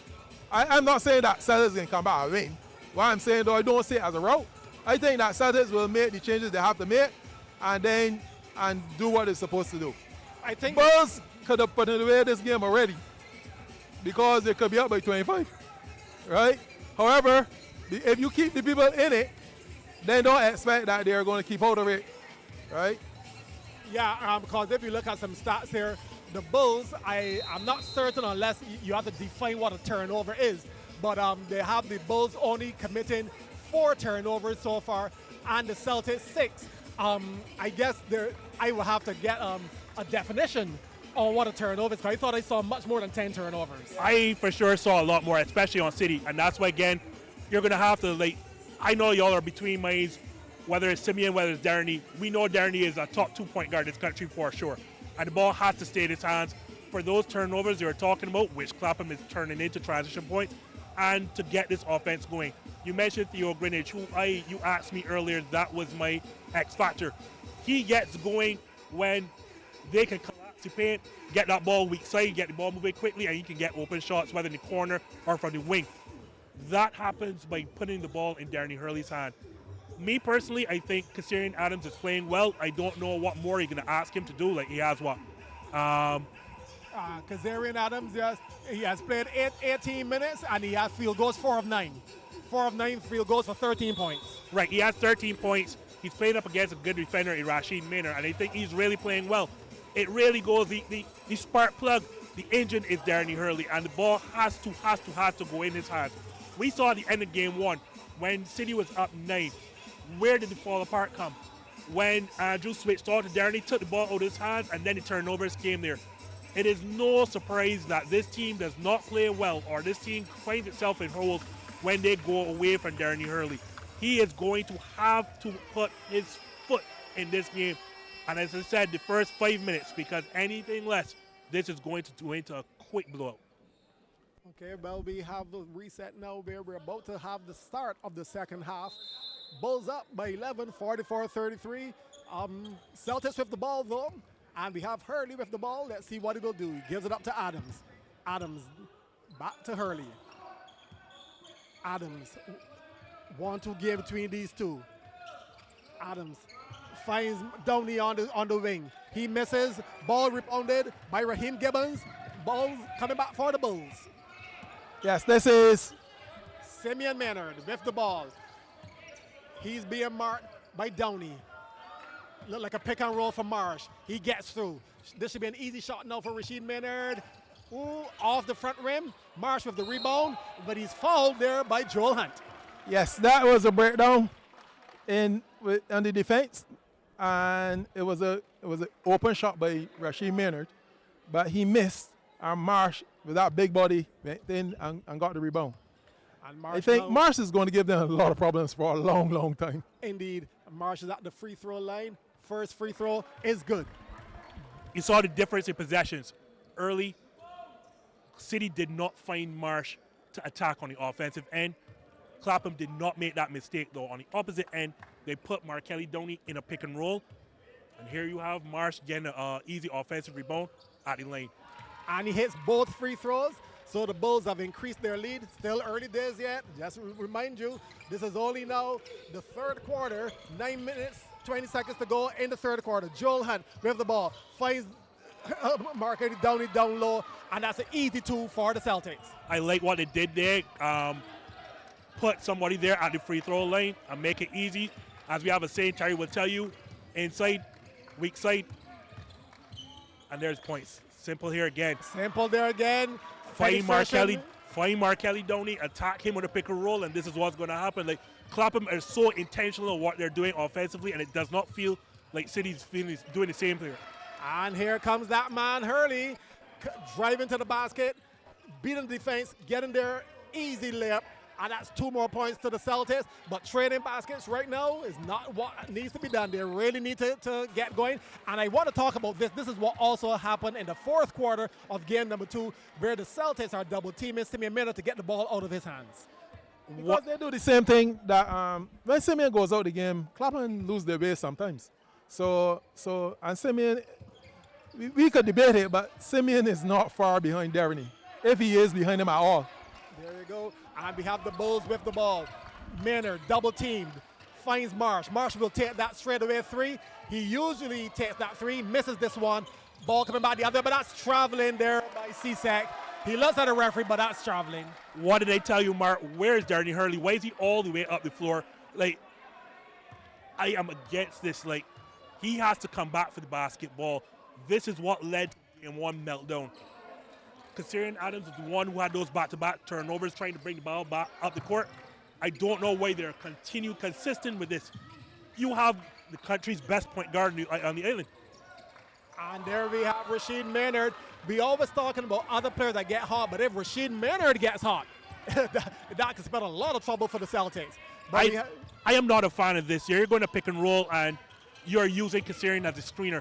But the problem is that you're running right into a good defender in Rashid Maynard, so there's no advantage to you pick and roll that you're doing. All Clapham has to do is switch that, and they're comfortable. Downey with that baseline 3-pointer from the wing. He will shoot that, and he scores it occasionally. He scored that one. As the Bulls now are only up by 11, they have the ball. They're looking to increase on that lead. Maynard being hounded. Will he get it up? No, he kicks it out to. That's Rashid Maynard. He misses that one off the front rim. Didn't have enough air, didn't have enough distance, and it's coming back the other way for the Celtics. Maynard. Now you see, they use right by Marsh. And that is what should be happening every possession. Whoever Marsh is marking, use that person as a screener and then expose Marsh in space. Celtics playing some defense now. Marsh walking back up the court. I think he'll be looking for a sub shortly. Yes, he's still not. He's not 26 this time. And we have now Rasheed Maynard down low, driving, kicks it out to Marsh. Marsh will take that shot. Not enough air. Rebounded though by the Bulls. Still with the Bulls. Rasheed Maynard with the left-handed layup. Lovely move there by Rasheed Maynard. Yes, remember that Rasheed Maynard played professional basketball, semi-professional basketball in Jamaica. So he's accustomed to these big stages. Here we have now down low, Csack with the ball. Gives it up to Hurley. Over now to Joel Hunt. He takes the lefty three-pointer, and he will hit that one as well. Yeah, that was just poor defense. I'm not sure what Andrew Eiffel was doing, like shading all the way down towards the baseline. Like your responsibility there was one pass away right there at the arc. I don't know where he was. Joel Hunt now 7 points, 10 rebounds, 5 assists, and he's playing a good all-around game. Raheem Gibbons, that shot is short. The Bulls not shooting this one, shooting the long ball at all in the third quarter. But here we have Csack. Oh, that's a foul there by Andrew Eiffel. And twice in one game, Andrew Eiffel walks back, accepts that he has committed the foul. Yes, that was an obvious foul though, really. But you notice that they are now only down 9, and Bulls seem not to be able to put them away. Well, early days, yeah, putting away is as you said, putting away is a fourth quarter term. Yeah, well, I like to put away my teams as early as possible. Here we have now, on the wing now, the Celtics shooting. Oh, and that's a three there by the Celtics. The Celtics now looking to get other people in the game. Teron King, a lot of people would talk about him, but I think he would hit the three when he's on. Especially from that corner, and I'm surprised because one of the things head coach Keelan Phillips spoke to me about is that they didn't want to give up a corner three to Teron King, especially against them, because Teron has really hit that shot. And here we goes again. Sets up, and that's 2 in a row. Teron King, 2 3-pointers in a row from the same spot, and I think that will call for a timeout. There you go, timeout by the Bulls. Predictably so, the Celtics are coming back. I'm shocked. One of the things Keelan spoke to me prior to the game was that they did not want to give up that corner three to that particular player. He said there are other players they're comfortable with, but not Teron King. So, again, it's shocking. And you get back-to-back threes, and here we are, sitting right back in the game as Elk called it. And not to mention, Teron King used to play for the Bulls. Yes, but as I told you, I don't expect this game to be a blow. Because I think some of the issues that Bulls having right now is Anton Winter having 3 fouls, right? And they have to play Marsh a little longer than they would like to, right? And coming off the bench is Darion Hurley, right? And Winter, that will give you some scoring points. The other 2 guys are there for defense. So they have some issues with him picking up third foul. And City is taking advantage of the fact that the rotation is getting a little slower because Marsh is not in position, because obviously he's getting a little winded. He has run the entire quarter, so he just needs a little blow. I think we'll see what happens when the Bulls come back. But let me say they go back with their starting group. Yeah. They're going with their starting group, so we'll see what happens. Yes, we have Raheem Gibbons on. We have both Maynards are on. We have Andrew Eiffel on and Akeem Marsh. I'm talking about Akeem Marsh. He has played 19 minutes and 43 seconds. He had 15 points, 8 rebounds, so he's in a position for a double-double. What I also like about bringing Teron in, right, is that no, you don't have a supposed weak defender in someone like Markelly Downey. So there's no one really here to target on these pick and rolls by Clapham. And here we have now the Bulls. I think I can get you guys to comment on that, but it seems as if the Celtics were playing a bit of a 2-on-1, a 2-1-2 zone defense there with that one. I thought it was a man-to-man, but I think I really saw Teron King in the center and not really moving. I think that was more like a 2-on-2 zone defense. And it seems predicated on also living with Raheem Gibbons taking that shot, and he has struggled with it all series long. That's another.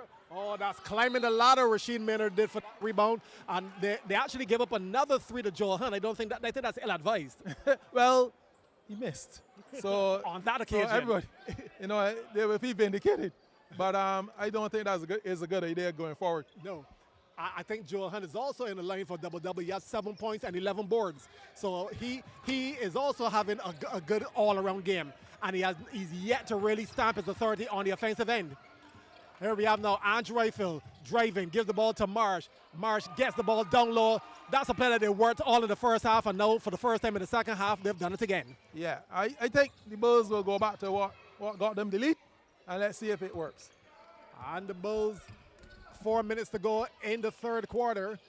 It's only a three-point game, 52-49. I think it's actually 54-49, but that's a three-pointer there by the Celtics. So the Celtics are now back with, I believe they're within 2. The scoreboard said 52 all, but I think it's 54-52. Okay, there you go. They've corrected themselves.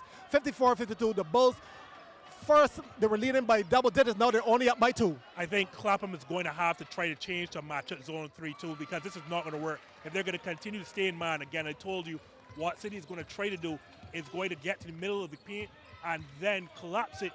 And here you have open shots for someone like Tyrone King, who is not missing. And here we have Joel Hunt now faking, driving in. Oh, and that, yes.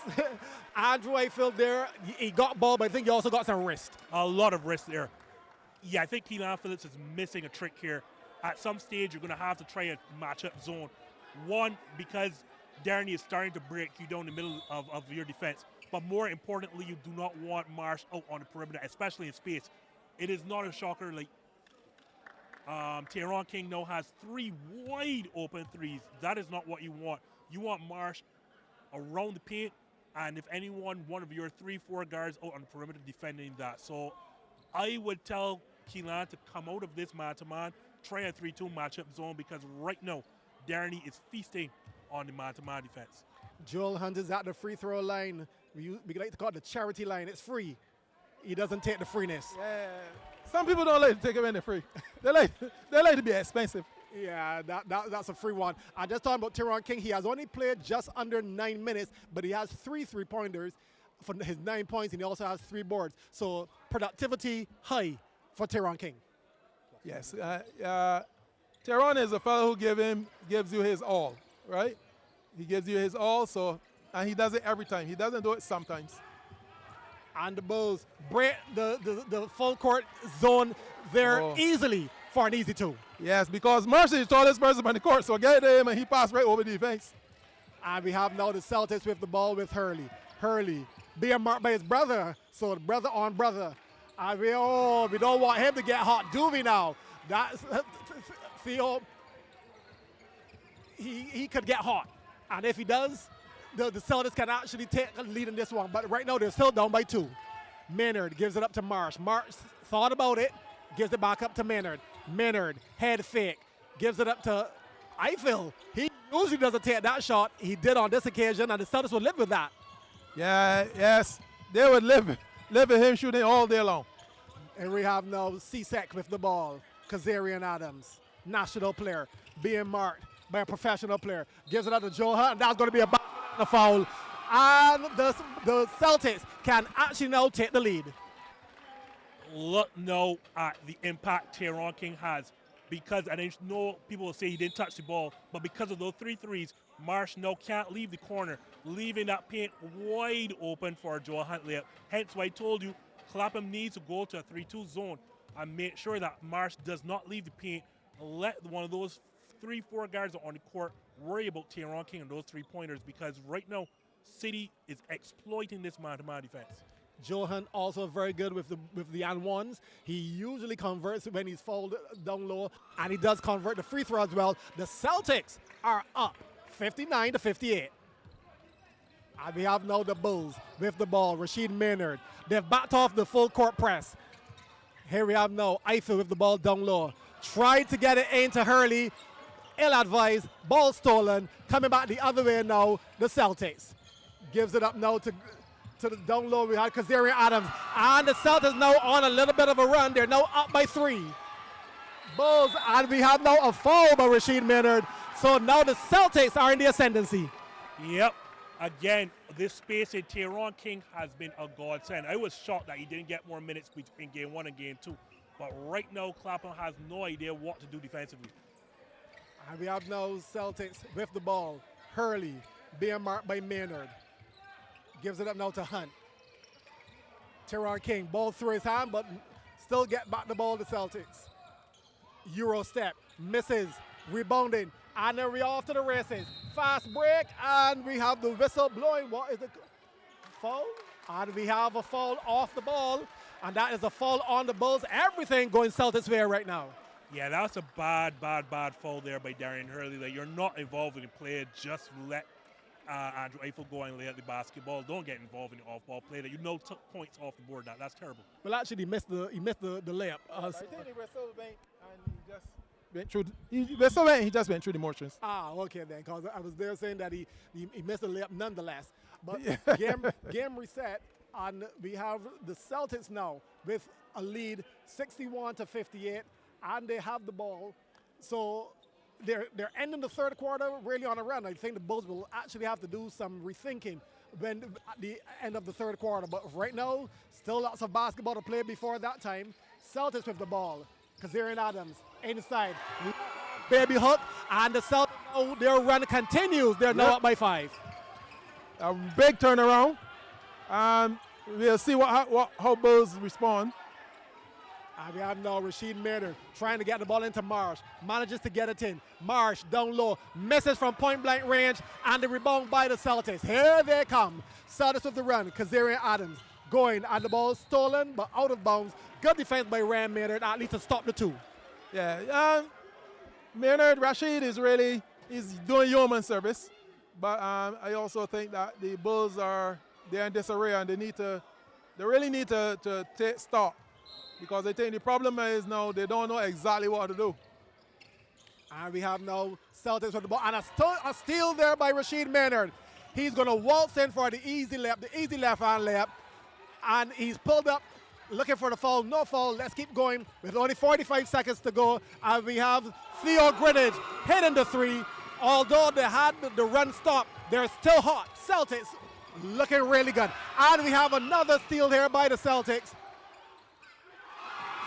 Captain, fantastic there with the putback. And the Celtics are now up by 6, 66-60, with 20 seconds to go in the third quarter. Bulls go with the ball. Can they at least stop the bleeding before they go into the last quarter? We have Andrew Eiffel with the left-hand layup. That was pretty simple. Well done. Yeah, but he gave Celtics enough time to take a shot, and a good quality shot as well. And here the ball now. He's going to get a shot off. And it goes in! Before the whistle goes, that's a 3-point shot. So the Celtics are now leading by 9, 71-62. After being down by double figures, they're now leading by 9 with just the fourth quarter to go. Yes, that is a big turnaround. They were down what? They're down by about 11. 11? At one point, they were down by 11. I know they are 9. 20-point turnaround in a quarters. It means that Bulls really lost the plot. And I really think that it is now, I think this is now Celtics' game to lose. Everything is going in. Well, let's have a game reset. Looking at Celtics. For the Celtics, we have Kazarian Adams. He has 17 points. And Joel Hunt with a double-double. He has 13 points and 11 rebounds. Theo Greenidge, he has 11 points. And Theon King, he has 9 points. While for the Bulls, 2 guys with 19. Ryan Maynard with 19. Akeem Marsh with 19. But they need some more. Simeon Maynard, he only has 9 points. And they'll need some more from him. They'll actually need a lot more too from Winter once he comes back on. And I think that Darian Hurley also has to step up offensively. Yes, I think the issue right now is who will step up. And I think they're looking around. They're doing too much blaming. I didn't like the boundary line range when the Celtics made the run. And obviously, the boundary line range tell me a lot, which means that you really ain't sure exactly what to do. And they start pointing fingers at one another. And as that happens, that is a recipe disaster. I would still think that they have a run in them. I don't know if it's a 9-point run though. What I will say is that they've lost the plot. I think they were comfortable with what they were doing in the first half and came back doing the same thing in the second half. And City adjusted. So right now, what they need to do, in my estimation, is start Marsh down low and establish that post presence. Force City to bring extra defenders and then work it that way. But this high pick and roll is no longer working. City is coming out, as you were talking about, Mark. They are between hedging or double teaming Simeon Maynard straight up, taking the ball out of his hands. But it seems like a hedge, then they're recovering. So instead of just using Marsh in the pick and roll, I think they need to establish Marsh down low and let their offense work that way. Start of the fourth quarter, Bulls will have the ball. They're down by 9, 71-62. And they have 10 minutes basically to get this game back into manageable things. And we're going to start with the very first player. Into Marsh. Marsh being marked by Tyron Cash. He's being double teamed. Basket and the foul. You called it. Yes, and there we go, going back to Marsh. And they get back on the just board. is here. Patting himself on the back. But yes, As he should. inside to Marsh, and he got something good going there. Marsh Folks now. at home, basketball is not rocket science. It's not very hard. If you have a 6'9" guy and the other team has tallest guy is 6'5", give the 6'9" guy the ball. And he completes the three-point play. So that's actually what the doctor ordered.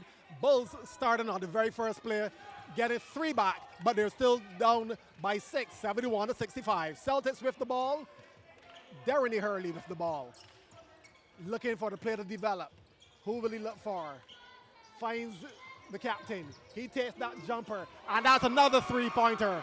And that's now 16 points for Joel Hunt, 16 points and 11 rebounds. He's having a monster game. Yes, I think right now the Celtics are in the ascendancy. They're doing everything. They're running their sets, right? They're looking to make sure that they get the ball in the right positions. Antoine Winter is also back on for the Bulls. Andrew Eiffel is off the court. Inside now to Winter. And the shot clock violation. Good defense there by the Celtics as the Bulls did not get the shot off in time. We'll see what happens as this game gets a little down to the end. Because they have a lot of people that disappear when it gets tight. Yep. 9 minutes to go in the game. Celtics leading 74-65. They're up by 9. And with the ball, Hurley down low to C-Sec. Stripped by Winter. Winter with a good defensive play. Raheem Gibbons holds it up. Finds Simeon Maynard. And Rasheed Maynard now taking the shot. That looks long. Ball will be corralled by the Bulls. Winter in there with the baby hook. Left hand hook.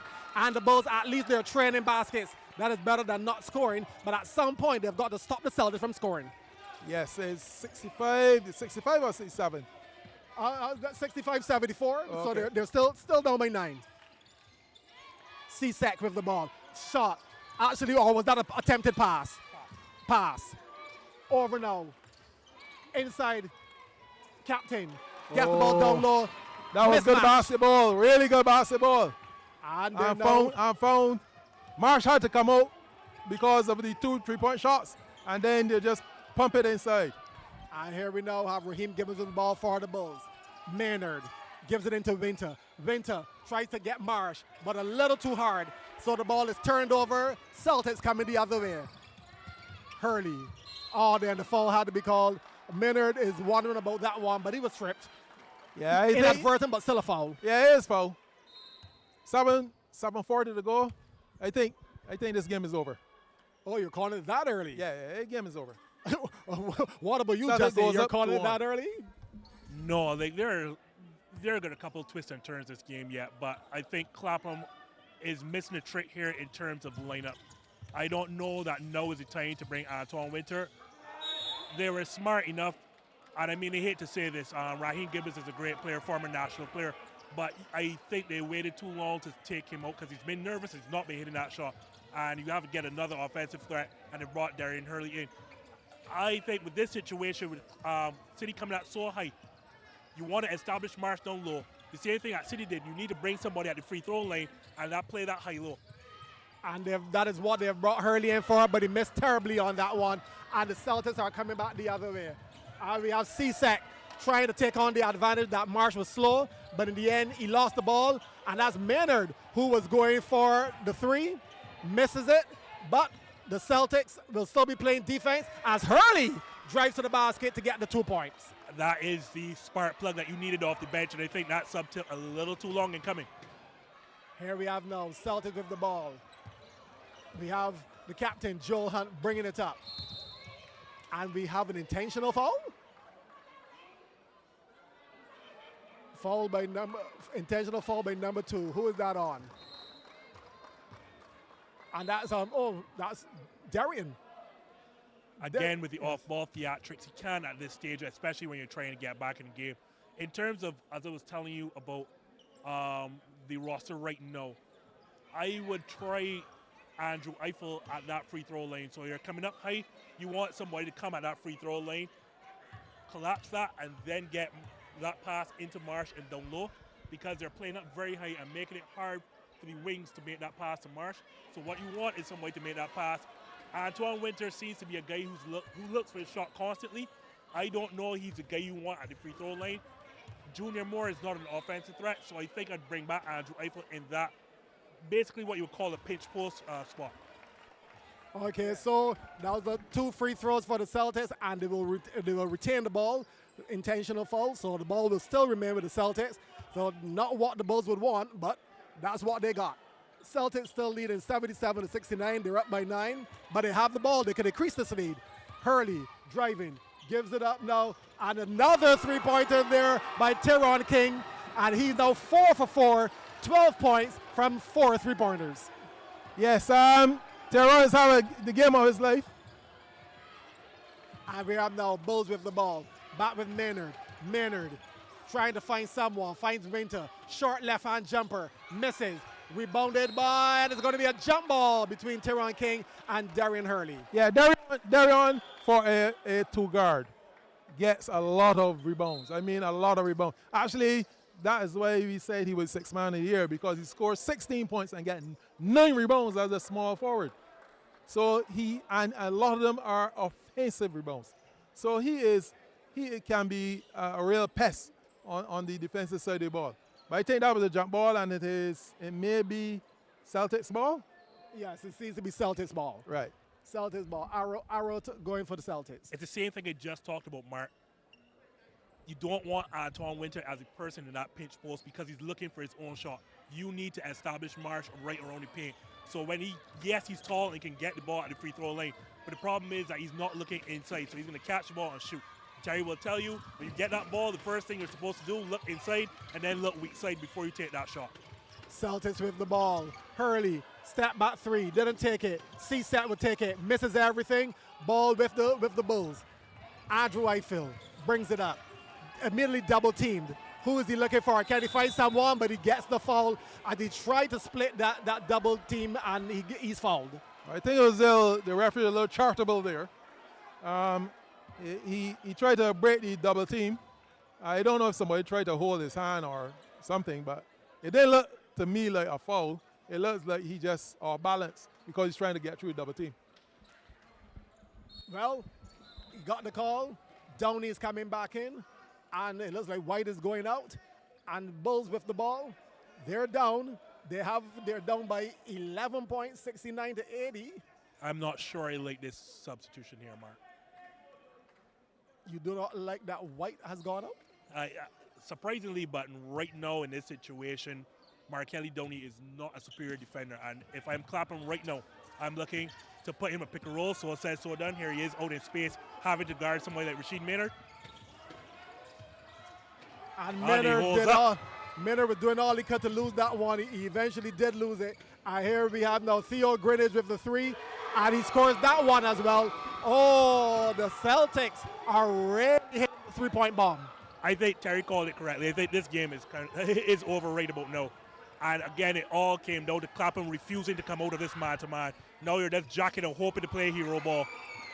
Well, Simeon Maynard said, give me the ball, I'm ready to take it on. And just so you all know, Celtics are shooting 50% from the 3-point line. They're shooting 15 of 30. Oh, wonderful.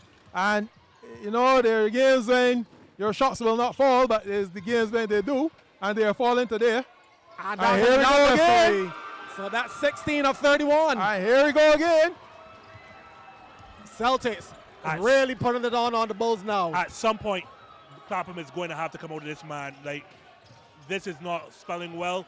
I understand that they just caught fire from one spot, but this defensive performance is not working out for you. Here we have now, same spot again. Downey, this time misses everything. Oh, that's a bit of a downer. And here we have now the Bulls with the ball. Rashid Maynard looking for someone, finds Andrew Eiffel. Back to Maynard. He drives, Euro step, gets the floater to go. Can't trade the baskets at this point, especially trading twos for threes. They can't, and I think you're missing a trick here. Andrew's got to come. He has to be the person coming up the floor. I hear now with the steal. Simeon Maynard, three-point attempt. Oh, that's in and out. Ball is out of bounds, and it's going to be jump ball. And I think the possession arrow should be with the Bulls. Yes. Interesting turn of events.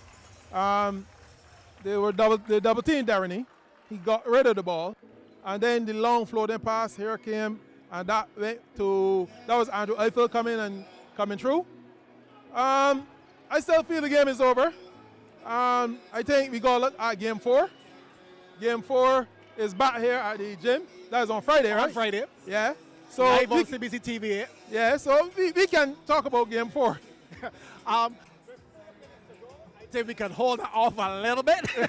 What we can talk about right now at the timeout is, as much as a miracle as it might be, I don't think it's a miracle, but what would you suggest the Bulls have to do in order to at least get the win, or even, dare we say, force overtime? Probably hope that everybody in Celtics get ill and can't come back to the court. Is it that bad? Yeah, I think really it's that over. bad? The body language is what got me, right? Bulls don't look confident. Down by 11 with 4 minutes to go, though. Yeah, they don't look confident. No, in the past, if you're 11 with 2 minutes to go with Bulls, you still be afraid. But their body language it's not giving me confidence that they could come back. So that's why I tell you, I think it's all over, and we can talk about game 4. Well, let's hold off a bit. 4 minutes to go. I'm just remembering in game number 2, I think from where I was sitting, lots of people thought that game was over, that the Bulls were going 2 up. And alas, they didn't. All I know is that Clapham can't go back. Like, they can't be retreating on defense. They're going to have to come out on the floor, take the ball out of Darren's hand for sure. So we have now Marsh with the ball, loses it. What will they swing it to outside shooter? No, we have Marsh taking that shot. He gets it, but still 3s for 2s. You're not going to cut into the deficit with 3s for 2s. Too little, too late. Like, that should have been the plan. Remember, I told you all starting back after that break, following that run, you had to get Marsh inside the paint. Another 3 attempt there by the Celtics. They miss. Fast break by Hurley, and he gets the 2. So a little bit still coming on. The Bulls now back. They were down by 11. They're already down by 9. They're already down by 7 now.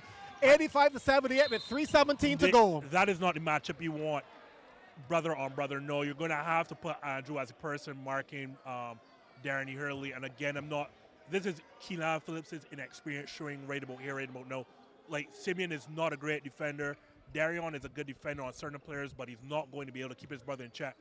This is going to be easy cakewalk for Darren to get the ball across the timeline. And with only 3 minutes and 16 seconds, you don't want that. Well, you know, you talk a lot about Andrew Eiffel, but he's actually marking Joel Hunt. So he can't mark everyone.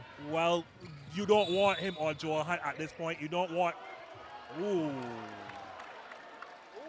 Well, and one, yes, actually. That's and one. Yeah, I didn't know he had the continuation with that one. But he didn't bring it back down, and he was out of shooting. So therefore, yeah. and one. Yeah, so I think They wave it off. They waved it off. Like I told you, I was not certain that he was in the act of shooting. But he did signal too, but I think they waved it off. Oh, okay. Well, then we were wrong. That's I right. didn't think it was an on. He didn't bring it back down, but he thought it was so long before he actually tried to shoot. Right. Well, anyway, it's still Bulls ball. They're down by 7, 85-78. Hurley with the shot. That short, rebound, well, corralled by Maynard. Down low, I thought he would put it up. That's Marsh with a baby shot. Misses, but he gets back the ball. Rashid Maynard drives, Euro step, and he's fouled there by Cissek. So he will go to the free throw line. Will he? Are the Celtics in the penalty? I believe they are. So we'll be getting some free throws, will we? Let's wait and see. Apparently, no, they're not. I think they're still yet not in the penalty. Celtics, like, they're trying to make this a real close game. The game is over. I don't know what it is that they want to try to see if they could. Maybe- Probably want the people to come back for the fourth game. Excited. Or maybe they don't agree with you, El. Maybe they don't see it as they in no way are hearing any fat lady singing. Oh, well, I just think they're afraid. Because, I mean, this game is over. I mean, if they let Bulls get back in this game, I mean, they deserve to lose. Our Bulls deserve to win. I Take your will, pick. I will say again, Keelan Phillips' inexperience is showing right here, right now. Like, you're going to be attacking the rack, and obviously you're not going to be backpedaling. But if you're not backpedaling, Simeon and Darian are not the options to be picking up Darian full court. Like, you're going to have to get Andrew Eiffel on it because you're going to have to create turnovers. And talking about turnovers, the Bulls turn it over. Here we have now Downey gives it up to Greenwich. Greenwich driving, left hand layup, misses, rebound by Eiffel. And the Bulls still alive, barely, but still alive. Rashid Maynard gives it up to Simeon Maynard.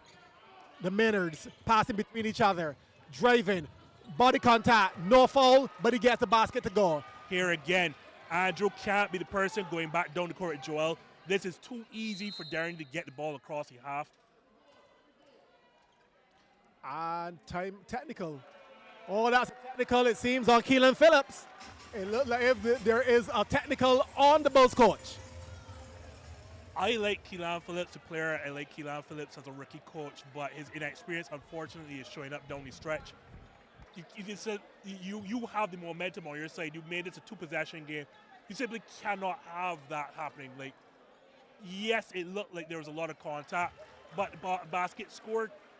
You have a chance, get a turnover. No, you've given them a free shot, Which they scored. which they scored, and you kind of like drain your team's momentum. Look at Simeon Maynard's body language after that. Look at Andrew Eiffel's body language. Anything but a technical. Yes, again, I said there seemed to be a lot of contact, but to be fair, Rashid Maynard was the person who created that contact. He didn't even look for the foul. He got up, looked to play defense, and everyone was turned. You just can't pick up a silly technical like that at this stage. Yeah, there's something strange happened as well. I thought I saw Van der Poel indicating that he wanted a timeout. Now, who want a timeout more in this game? I think Bulls want this timeout more than they just get technical, right? I would not be calling a timeout. Well, let's look at it this way, Elk. As Justin was saying, you brought it into a two-possession game, then you got a technical. It's still a two-possession game. Yes. They're only down by 6. And with 2.5 minutes to go, down by 6, that was basically 2 3-pointers. So I am still not with you that it is all over. I still feel it's over. I'm going with my prediction is all over. Okay, let me try to be politically correct here. I think what you're trying to say that in your mind, Celtics have it won. But to say it's over, Oh, okay, all right. I don't I think it's hope that Celtics agree with me.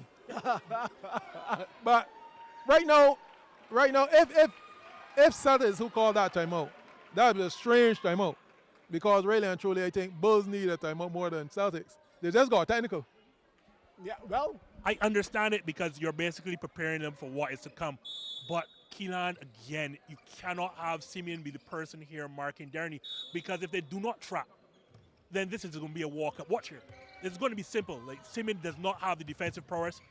2 turns, and here he is across the court. It has to be Andrew Eiffel on the ball. This is not smart. Celtics with the ball. And if you realize, we have a baby hook there by Kazarian Adams. Misses. Rebound by the Bulls. They're still alive. Rashid Maynard round the back. Euro stepping. Misses. Ball is still corralled though by the Bulls. Simeon Maynard with the 3. And it's good. It's a one-possession game. Terry. Bulls are only down 86-83. I still stick with my prediction. Yeah, that's because And you finally, need that. Keelan gets a trick and brings Andrew Eiffel to be person marking the ball, but it may be too little. Well, not really, because it's 2 points. It's a one possession game. One sorry. possession game. Again, guys, even if the Celtics win, it's not over yet. And we have now over dunked the ball. No, Joel have pushed it off the glass. So they're still back up by 5, but still 2 possession game. They haven't gone anywhere. 1:18 to go in the game. This ball is moving Andrew too slowly. Eiffel, It has to very slowly. They're just making sure to get the right shot. Simeon Maynard, floater, misses. Hurley goes off, but Marsh misses as well. And we have a foul though on his side, but the Bulls did all they could to miss that one. That's too many easy putbacks from Akeem Marsh in this game. Way too many. I don't mind a Darion missed putback because he's out of control with one hand, basically falling away from the basket. But Marsh has that 4 inches on closest defender, 2-point bite putbacks. You have to score those. Thankfully, though, he got fouled. The clock stopped, so this works in Clapham's favor. Obviously, I would expect Clapham not to be going back, to be retreating, but it has to be Andrew Eiffel on the ball. It has to be, and I think Keelan has finally found out that he has to put his best defender on the point guard right now. In game number 2, the Celtics decided that Darren Hurley had to be the man. Bulls knew it. They put Marsh on him, and he still hit 2 3-pointers to get him back in. Who needs to have the ball in their hand for the Bulls on this offensive track? It has to be between Simeon and Marsh. You can't have a situation where none of them have the ball. And another turnover. Celtics giving up the ball. Bulls still alive. Simeon Maynard gives it up to Marsh. And we have Darian Hurley, and he hits a 3. And the game is now 88 all, I do believe. Let's look. The scoreboard is taking long to take over. I do believe the game should be locked at 88 all. Scoreboard still yet to be updated. Remember I said he called the 2 players' names, both of them players touched, and then it left. And that's a foul. I think they got, because Darren Adams was way too deep there in the paint. I think it's good he didn't get the basket and the foul. Maybe we're talking ahead of ourselves. I'm still waiting unless the scoreboard switch really quickly, because they still have the Bulls down by 3, 88 to 85, and it now switches. It is 88 all, but the Celtics at the line. That is a very bad possession defensively. You had all the time in the world. City walked that ball up. There is no way that Simeon Maynard should have found himself in a mismatch so deep in the paint. You had every chance to communicate to make sure that you had the right matchups. City was smart, realizing that they had a mismatch. Kasarian did not settle for just being on the block. He found himself deep in the paint, made sure that if he was missed, he's going to draw the foul. This is a great chance. Score 2 free throws. At least Clapper will still have an entire shot clock to tie it or even take lead. Actually, I thought that because they're so close under the basket, I think that Bulls got away. They got away. One, I think that could have been a basket and foul. Probably did. But at least he made sure that he got a foul. And he's at the free throw line looking to make 2 from 2. Adams, ball in, through the net. They're back up by 2. No timeout. Very interesting. 25 seconds to go. Eiffel gives it up. Maynard looking for the ball, doesn't get it. Eiffel driving, gives it up, and a travel call. Remember I asked where's the timeout, because you want to avoid this. Simeon, the ball has to start with Simeon, and if it goes through, we have a pick and roll with Marsh, or it goes into the block with Marsh, that's fine. It cannot be a situation where one of the two, or at least Rashid Maynard, has the ball in the isolation. But this is what happens when you put the ball in role players' hands. And this is nothing against Andrew Eiffel, but that possession should not have happened. Again, I hate to say this, but Keelan Phillips' inexperience is showing up. You call a timeout to make sure your best players have the ball in their hands at all situations. If you for City, Andrew Eiffel taking that last shot, they're going to live with that. And it ends up with a turnover, so now you're going to have to foul. Probably you're trying to get the steal on the inbounds. If you don't get it, you have to foul immediately. But it cannot be a situation where you have 25 seconds and neither Marsh, Simeon Maynard, or Rashid Maynard got a shot off. Yeah, I think they didn't know exactly what to do. And sometimes, right, the players got to understand what it is that I'm open. Right? I mean, like, Our driver should not understand, well, how come I open? Because the people want you to be open. And then they hold the other people, the people that they feel that can beat them. So you'll notice that Marsh, even outside 3-point line, somebody was up on Marsh. Make sure you can't put it down, right? So I think City wanted to make this exciting so we could come back with a lot of excitement for the fourth game. But this was done a way long time ago. Well, Elk, I think the scoreboard suggests the mere fact that they were tied at 88 all, it wasn't over, even if Celtics win. Terry had some money in Mar Hill Street, but he didn't tell you beforehand. That is the problem. That one was up fairly close. Oh!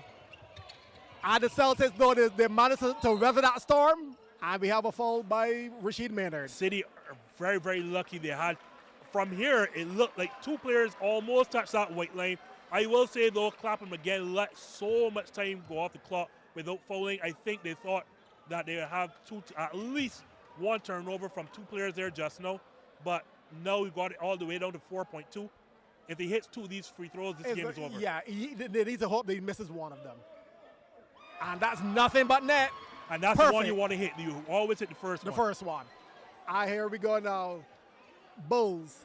Even if he misses, they only have 4.2 seconds to get a shot off. Do they have any timeouts left, Mark? I'm not certain. And It doesn't really yes, matter. it seems so. Yes, they do have a timeout. And this timeout is 20 seconds too late.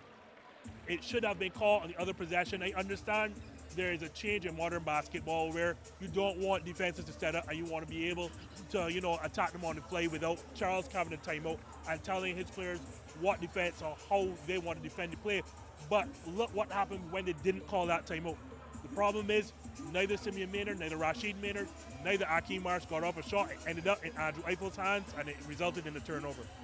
Yeah, I stick him with pick because, as I told you, I thought the game was over. It's just that Celtics tried to make it interesting, right? The body language from Bulls was not the right body language from head coach right down, right?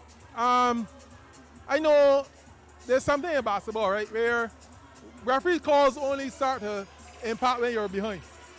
When you're in front and the referee was doing the same thing, it's no problem. It's when you're behind, then you hear people start to complain about referee calls, right? But yeah, I think Bulls missed the trick, and they will go down to 1, and I think this series is over, really. Ooh. Even the series is over, Elk. Wow. I definitely won't be going there with you. I'll be back here with you on Friday for game number 4. I'm not certain that I will be able to say that there'll be no game number 5.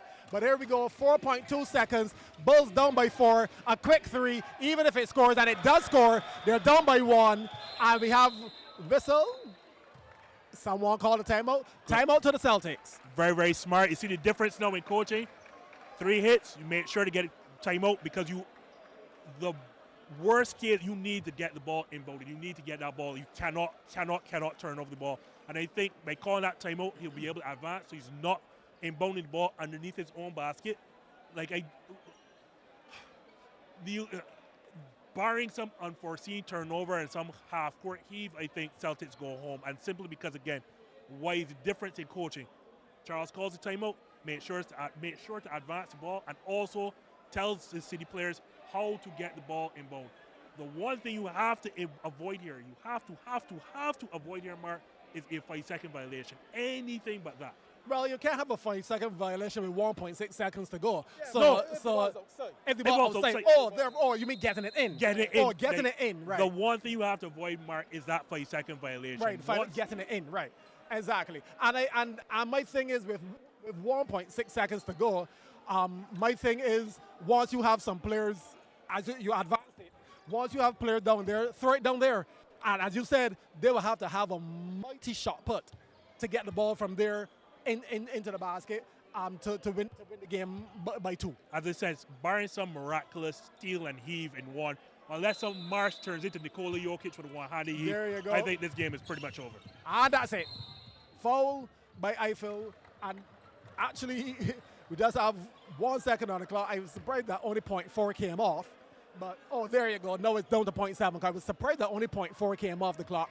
So you have 0.7 of a second and the Celtics lead by 1. The clock is really malfunctioning though. Yeah. So it takes a while to show you the time. And that could be really offsetting. Because I remember it was at 2.1 when they had the foul, and then when you look back, it was 1.6. Yeah. But yeah, I think it's all over. Game 4, Celtics with a 2-1 lead. Indeed. And just to give you a game reset, the Celtics are leading by 1 with 0.7 of a second to go, and they're on the free throw line. So it is a situation where they can actually go up by 3.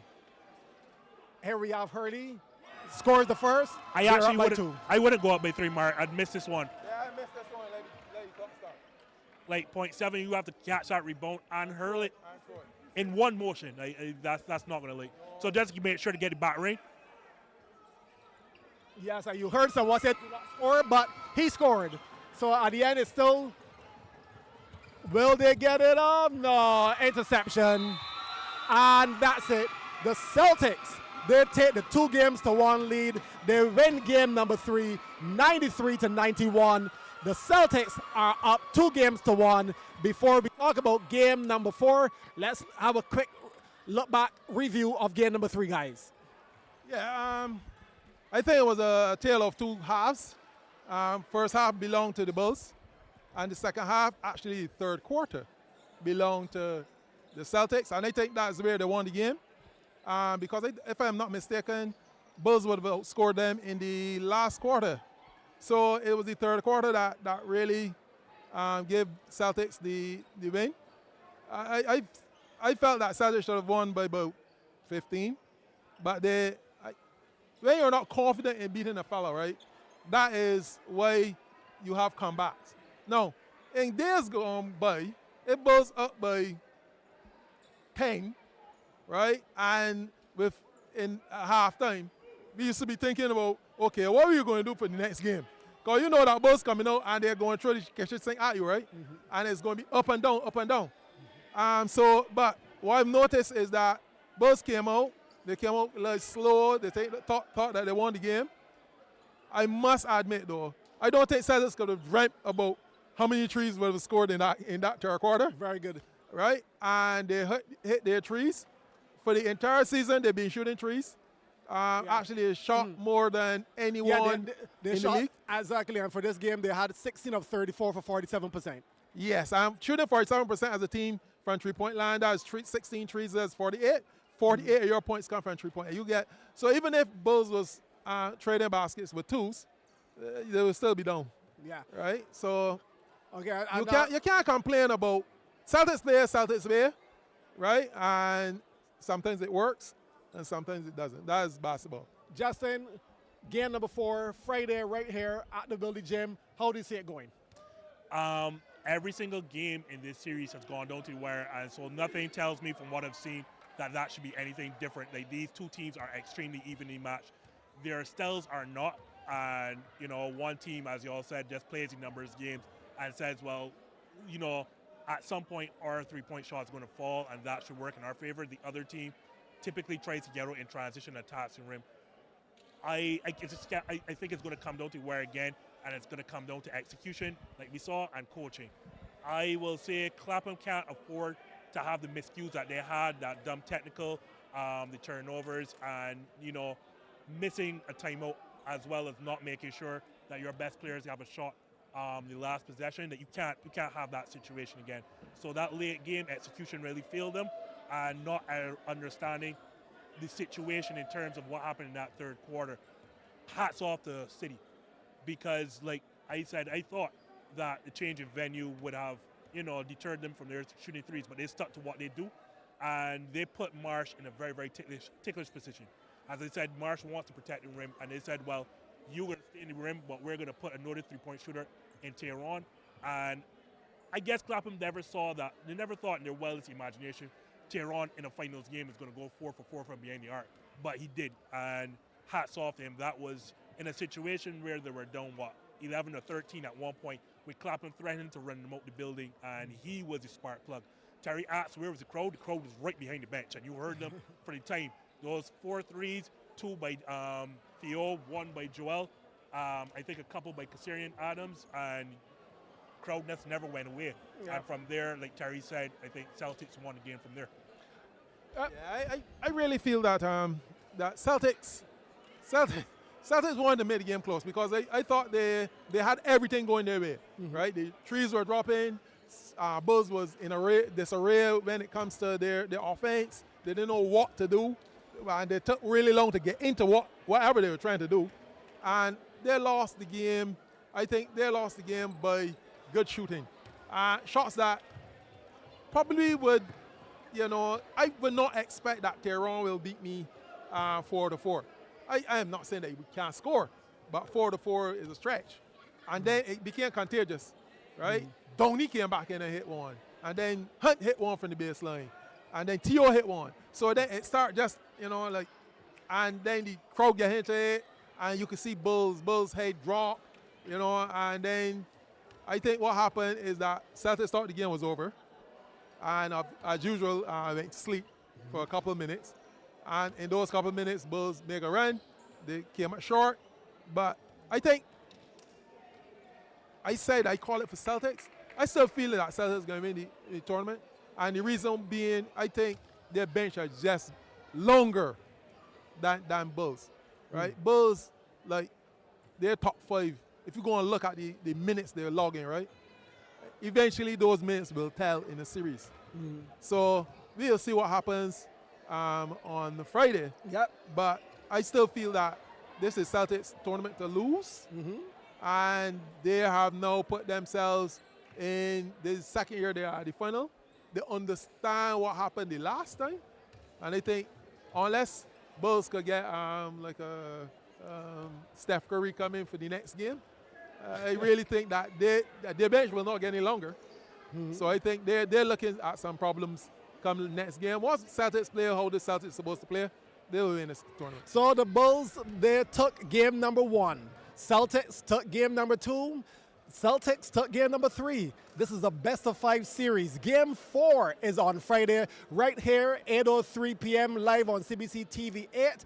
Will the Celtics take the championship on Friday, or will the Bulls force a game number 5? If there's a game number 5, we'll also be right back here at 8:03 on Sunday for that decisive game number 5. I want a game 5. Elton wants a game 4 only. I want a Justin? game 5 because I called a particular team in 5, so I want a game 5. So we're all looking for a game 5, but for right now, Celtics up 2-1. Game 4, 8:03, live here from the Wildy Gym. We will be right back here with you. Justin Marvel, Terry Ennis, Mark Seal. We'll be here with the crew to call that game for you. 8:03 Tuesday. The Co-Operators General Insurance, the best of 5 final series from the BABA 2025. Have a good night.